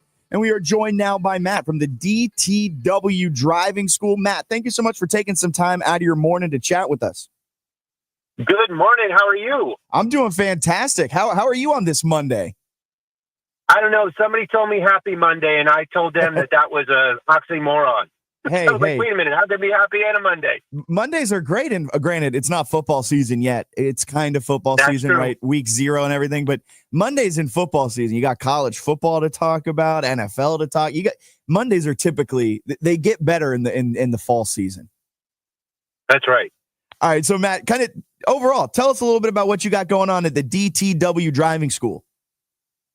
So we offer a 3-time still course. If you want, everybody remembers going into that, taking that test for a learner's permit, get that license when you're younger and everything. Well, if you don't pass it 3 times, D&D says you got to take a course. It's sort of a refresher. All right. So our school offers it for a 3-time still course for $99. They can take advantage of a coupon. They can get it for $89. Biggest convenience, self-paced, do it on their schedule. So all they've got to do is sign up online through our website, dtwdrivingschool.org, and then they can start the course at any time. That's awesome. Matt, how many times did you fail the driving test? You know what? I did it once. And you know what the DMV says? That there's 50% of people fail it once. I'm like, oh, thank goodness I wasn't one of those 50%. Well, that must mean, because I never failed it either. I didn't fail it. Alan, did you fail the driving test? There's three of us here. That means one of us probably did. Did you fail the driving test? I did not, man. Oh, I've wow. actually taken it several times too because of my license, my tickets. Matt, that is, we are defying the Yeah. odds. So there's driver improvement clinics we offer and everything else. Yep. That's awesome. How'd you decide to get this going? Quickly, the founder of our parent organization, Drive to Work, where we help people restore their driving privileges. He noticed on the people's driving records they needed a driver improvement clinic, so he decided, I'm going to start a driving school. And then this course, this 3-time still course, was just another school that we offered. Different course that we offered. That's awesome. So this is different than what, like, when you are going through your learner's permit, right? And you have to take the driving school with the guy from your PE teacher teaching you how to drive. This differs from that. This is after you fail the learner's permit 3 times. That's correct. Right. Exactly. If you're under 18, I need proof that the person took that driver education in their high school. Right. If they're over 18, they can sign up and start. But that is, some people do that. They take driver's ed, they go in and take their learner's permit, and they're not successful. And again, after 3 times, they got to take this course. Gotcha. What other classes do you guys provide? We do driver improvement clinics online in classroom. So if a judge orders you to go to driving school, like for that speeding ticket, then we offer those 2 options for either driver improvement clinic for the online or classroom to do that. They can take it because the DMV required them to take a driver improvement clinic, etc. Okay, awesome. And how can people check it out? I think you mentioned the website a little earlier. How can people check out what you guys got going on? Yep. It's dtwdrivingschool.org, or call us at 804-918-6634. That's awesome. Who's your favorite team? What's your sport? What's your team? Oh, I'm going to go Caps. Really? You hockey guy? Oh, I'm a hockey guy. I went up to see them in the U.S. Air Arena and against the Hartford Whalers. Ooh, Hartford Whalers might have the best logo of all time. And when there was like 2,000 people tops in the arena. The Caps have come a long way since then. Ovi has brought them a lot of publicity, I would say. Absolutely. When I see that crowd in there, I'm like, this is the way it should have been back in the day. Will Ovi be able to lift a Stanley Cup one more time? You think he's got it in him? I don't know, but I know he's going to continue with that organization. I'm really hoping. Yeah, and bring them their leadership that they need. Yeah, for sure. He's an older guy and everything, and I feel like he's got a couple more seasons in him. Hopefully, they can put the team around him though for them to kind of push through there. Right, and build that in there. Yeah. As long as they keep that, building that team and getting it in there, then I think they'll continue success. Yeah, looking forward to that. Matt, thank you so much for taking some time out of your morning to chat with us about DTW Driving School. Awesome stuff. You can find more at dtwdrivingschool.org. Matt, thank you so much. Have a great Monday. I know that's an oxymoron, but have a wonderful rest of your Monday. Absolutely. Thank you for the opportunity. There goes Matt from the DTW Driving School. You can find out more dtwdrivingschool.org. If you failed your learner's permit test 3 times, need one more chance, they've got some online classes just for you. Find out more. You can also give them a call, 804-918-6634. Let's get another quick break in here. We'll be back with more Fitz the Bill on the road as we preview all things ODU.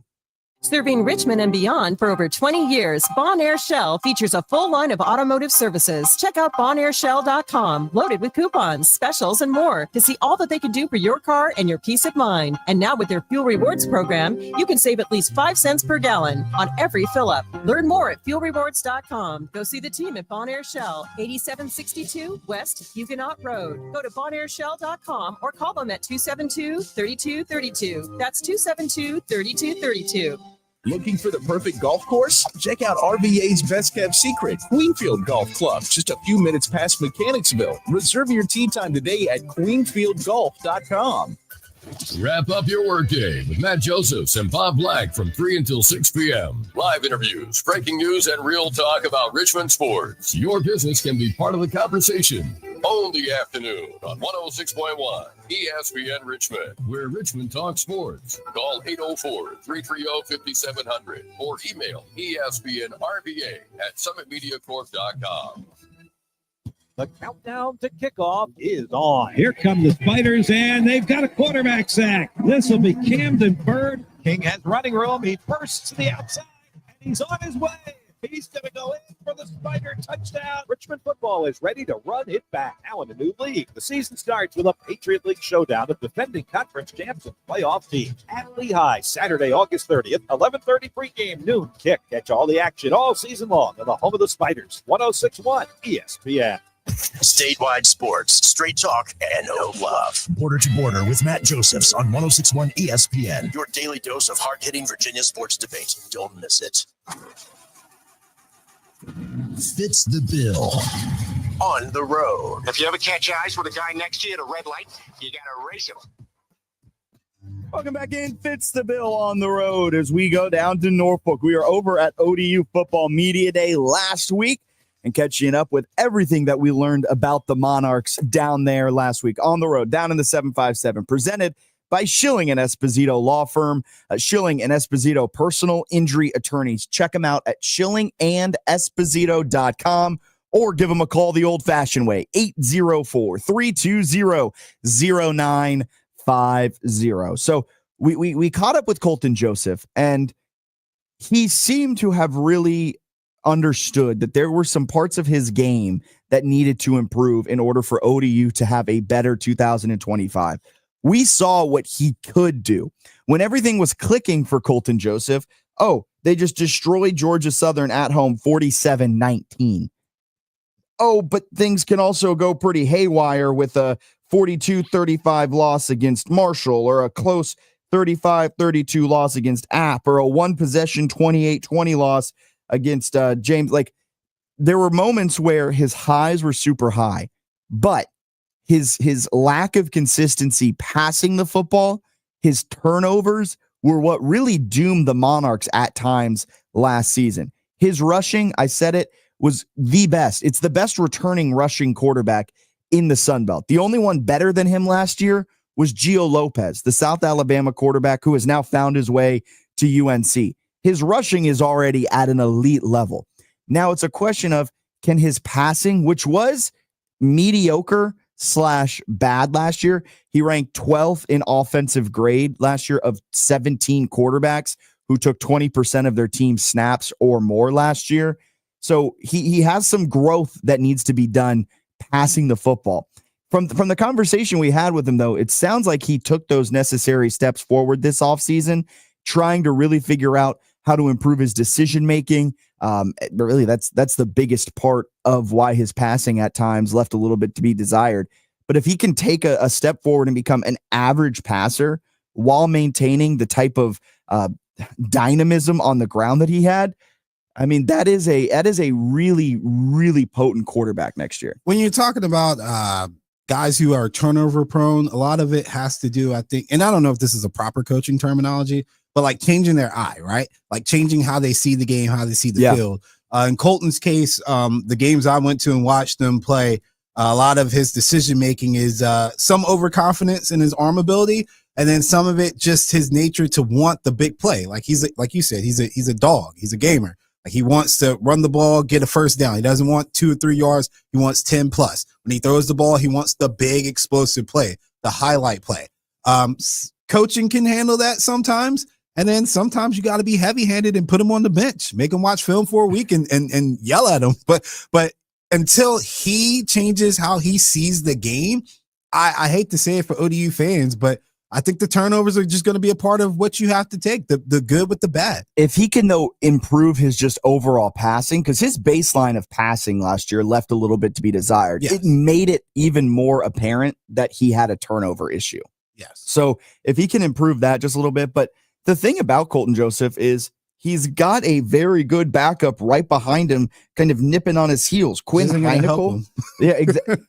You don't think it'll help him? No, I think that might make him feel more pressure to let the ball go. It's like, no, please. Like, I don't know. I think it might help, but it just shows that ODU, I think, has two solid options at the quarterback position. But I mean, he does have to figure it out because he threw a turnover-worthy play on 7% of his passes last year. I thought it was more than that. Look, I mean, that led all of the Sun Belt by 1.5%. Yeah, I mean, which is a large portion. He only had a big time throw of 2.6%, which is the second lowest in the Sun Belt. It was very stressful from the press box, looking down on the field a lot of time. He definitely has some parts of his game that he needs to improve on. His adjusted completion percentage wasn't where it needs to be. There's definitely holes in his game that if he was able to work on this offseason, I have high hopes for. But things that he needs to work on. He takes sacks at a very high clip, 19.4% pressure to sack ratio. And, oh, by the way, his offensive line last year was actually pretty good. He had a 2.87 second time to throw. That's really good. Which was one of the longest in the Sun Belt. Yeah. And so it shows that his decision-making wasn't exactly where it needs to be, putting the ball into harm's way despite having a lot of time to look over the field. Granted, that increased time to throw is because of his kind of scrambling ability sometimes where he can avoid the rush, but he needs to make the better decisions. I think he can, though, in that conversation with him.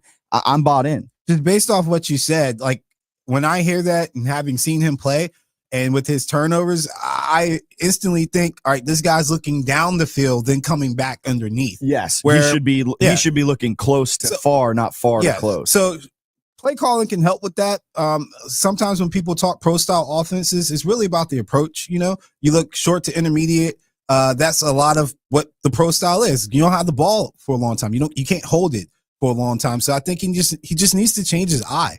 Look short underneath, because I know they got that stuff in this offense, because it's a pretty explosive offense when it's going. So I know they've got plenty of like check downs and things like that. He just needs to take what the defense gives him. Yeah, and he's been tested this offseason with a solid defense, specifically a good linebacking core that probably put some pressure on him in practice. Mario Thompson's one of those linebackers, a 2024 Sun Belt honorable mention. He started all 12 games last season for the Monarchs at that linebacking position, kind of held it down while Jason Henderson missed the season. He's from Richmond, played his high school ball at Trinity Episcopal, was actually coached by Wally Rayner, who is a friend of the program, joined us on Friday. But Mario Thompson, he sat down with us at ODU Football Media Day and chatted about the defense and the linebacking group and what he expects out of all of it here in 2025. Welcome back in. Fitz the Bill rolling right along right here on 106.1 ESPN Richmond. I'm Jack Fitzpatrick, joined now by junior linebacker Mario Thompson, RVA product, Trinity product. But Mario, thank you so much for taking some time out of your football media day to chat with us. Thank you. How you doing?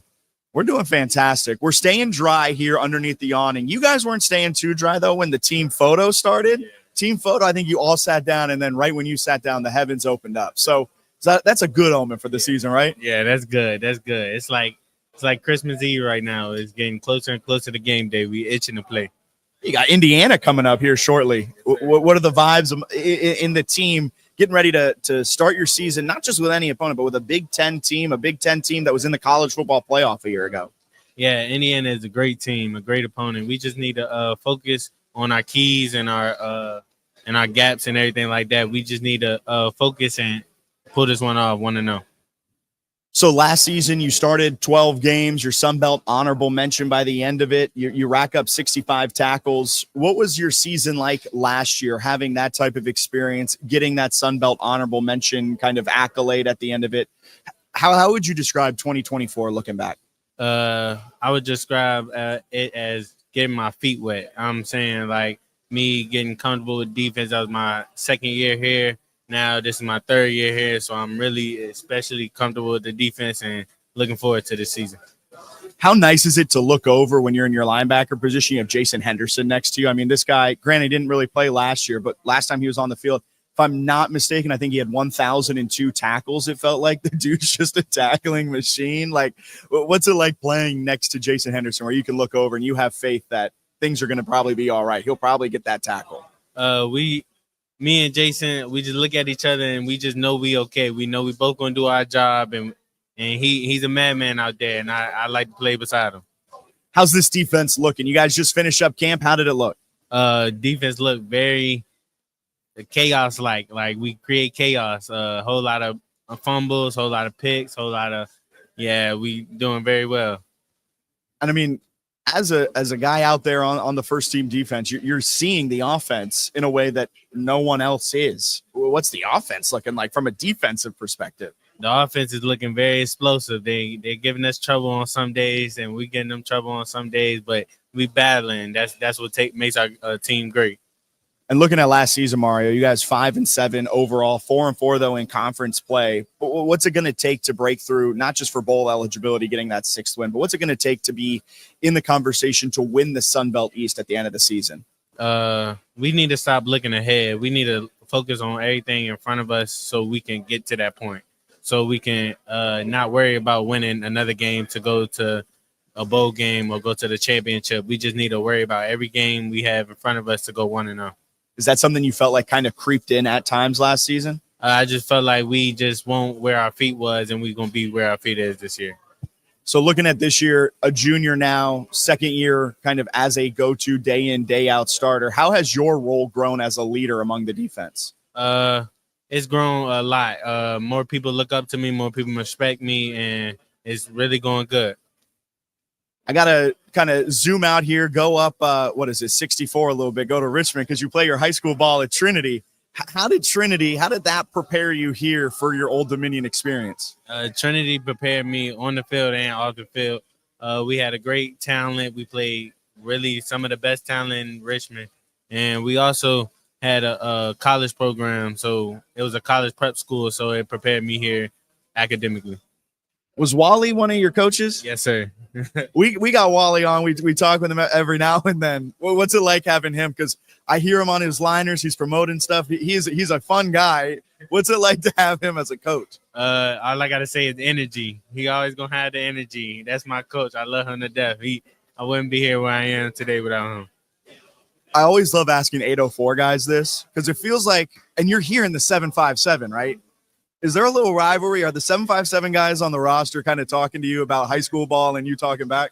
I will always stand on this. 804 will have better overall football players than 757.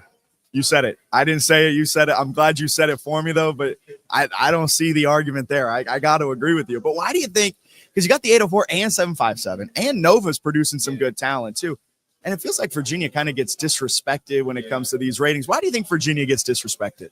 I'm going to say they just never experienced it. They never came down and played what the people on the field or seen or talked to the people on the field because they'll know. They'll know. They'll find out quick. And now I'll go back down 64 East. We'll come back here to the 757, talk a little ODU. Expectations for this defense here in 2025. What do you guys need to do to be kind of the engine that propels this team? We need to create more turnovers. We need more fumbles. We need more picks. We need more strips. We need more everything that cause chaos. Knock the other offense off their track, they scheme, and everything like that. How do you go about creating that chaos? How do you go about creating those turnovers? Because that's a great thing to say, but then it's how do you execute it out on the field? So every practice we become ball aware. So we think about the ball. We want the ball. As a defense, we want the ball, give the ball back to our offense. So we think about the ball 24/7. 9 times out of 10, once you think of it 24/7, you're going to get one. So, yeah. That's awesome. And looking at it, expectations for yourself. Have you set yourself any goals this year? Is it having more than 65 tackles? Is it something like that? Or is it just kind of an overall team thing that you want to see success? Overall team thing. I just want us to go 1-0, focus on the game right in front of us so we can get our goals and meet them. Man, Coach Ronnie really gets you guys with that 1-0. I think every one of you guys have brought up we got to go 1-0. And honestly, I am impressed by that. Yeah, we just drilled in our mind. We got to focus on what's in front of us. Mario, awesome. Appreciate it. Good luck this season. Good luck at Indiana, and excited to see what ODU does this year. Thank you. I love that quote. Where was it? We got to be where our feet are, and we weren't where our feet is. Something like that. That was an epic Makes quote. complete sense to me. No, it really does. It's like the Marshawn Lynch quote.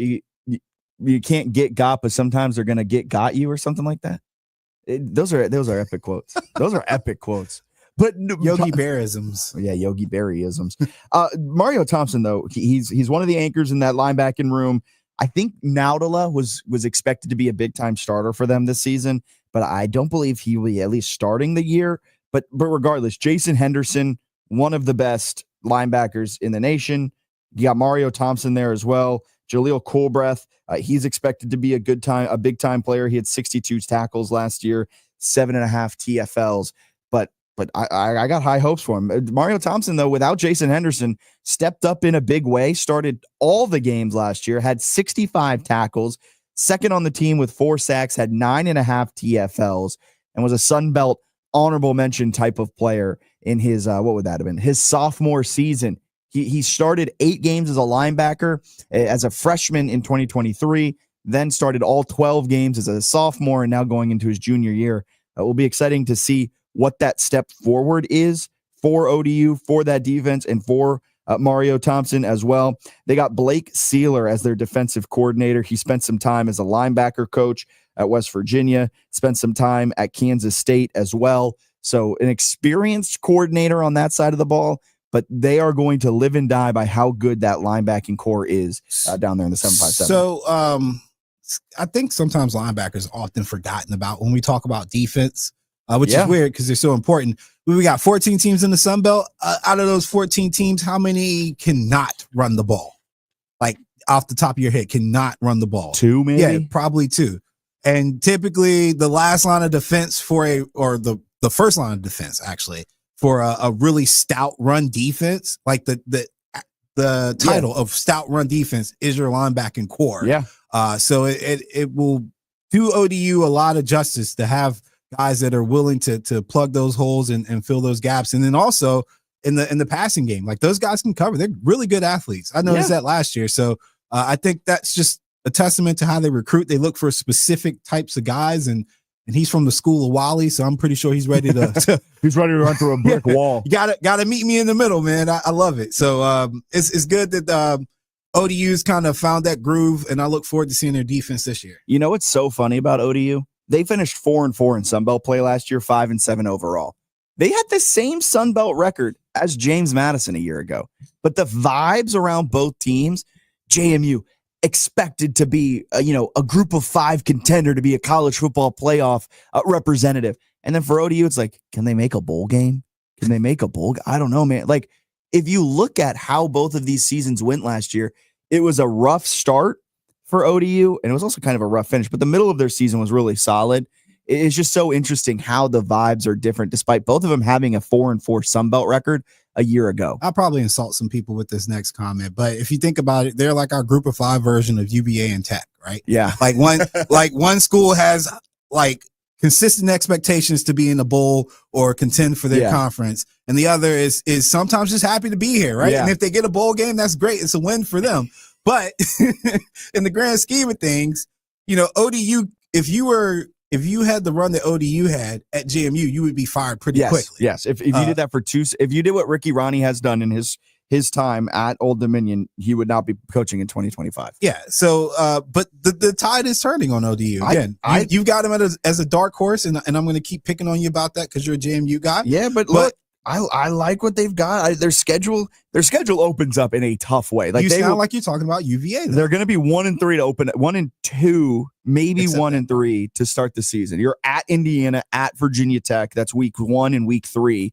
NC Central at home is in there, so you should start 1-2. Then you got a bye week, Liberty at home, Coastal at home. If you can rattle off 2 wins, you put the Sun Belt on notice. So if you're sitting there at 3-2 going into your Marshall game in Huntington, West Virginia, you've put the Sun Belt on notice. But a through line for a lot of Commonwealth schools, Ricky Ronnie's seat is a little hot.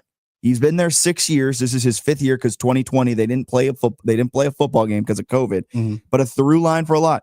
It's very similar to Tony Elliott. You have a bolstered budget. You got more money in NIL this season. It resulted in you being able to retain some key players.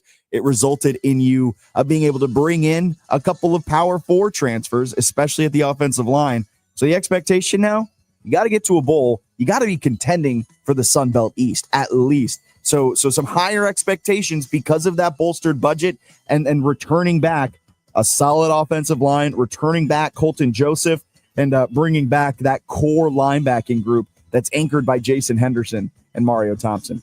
All right, that's going to do it for this edition of Fitz the Bill. Fitz the Bill on the road, presented by Schilling and Esposito Law Firm. You can check them out at schillingandesposito.com or give them a call, 804-320-0950. Thank you so much for tuning in. Keep it locked right here, 106.1, because we've got a ton of local stuff coming up. 3 p.m., we're back here from the Bull Rush Studios in the Commonwealth with Matt Joseph's Border to Border. Then we got the Mashup Hour, then the Sports Huddle. So keep it locked right here, ESPN Richmond, the spot where Richmond talks sports. From the Bull Rush ESPN studio, learn more at bullrush.com/. You want a shot at $50,000 in cold, hard cash? Well, Bull Rush just dropped a new sports comp, the NFL Survivor. And the total prize pool, a massive $100,000. First place gets $50,000 straight up. Think you got the picks to survive 20 weeks? Join now at bullrush.com/ESPN.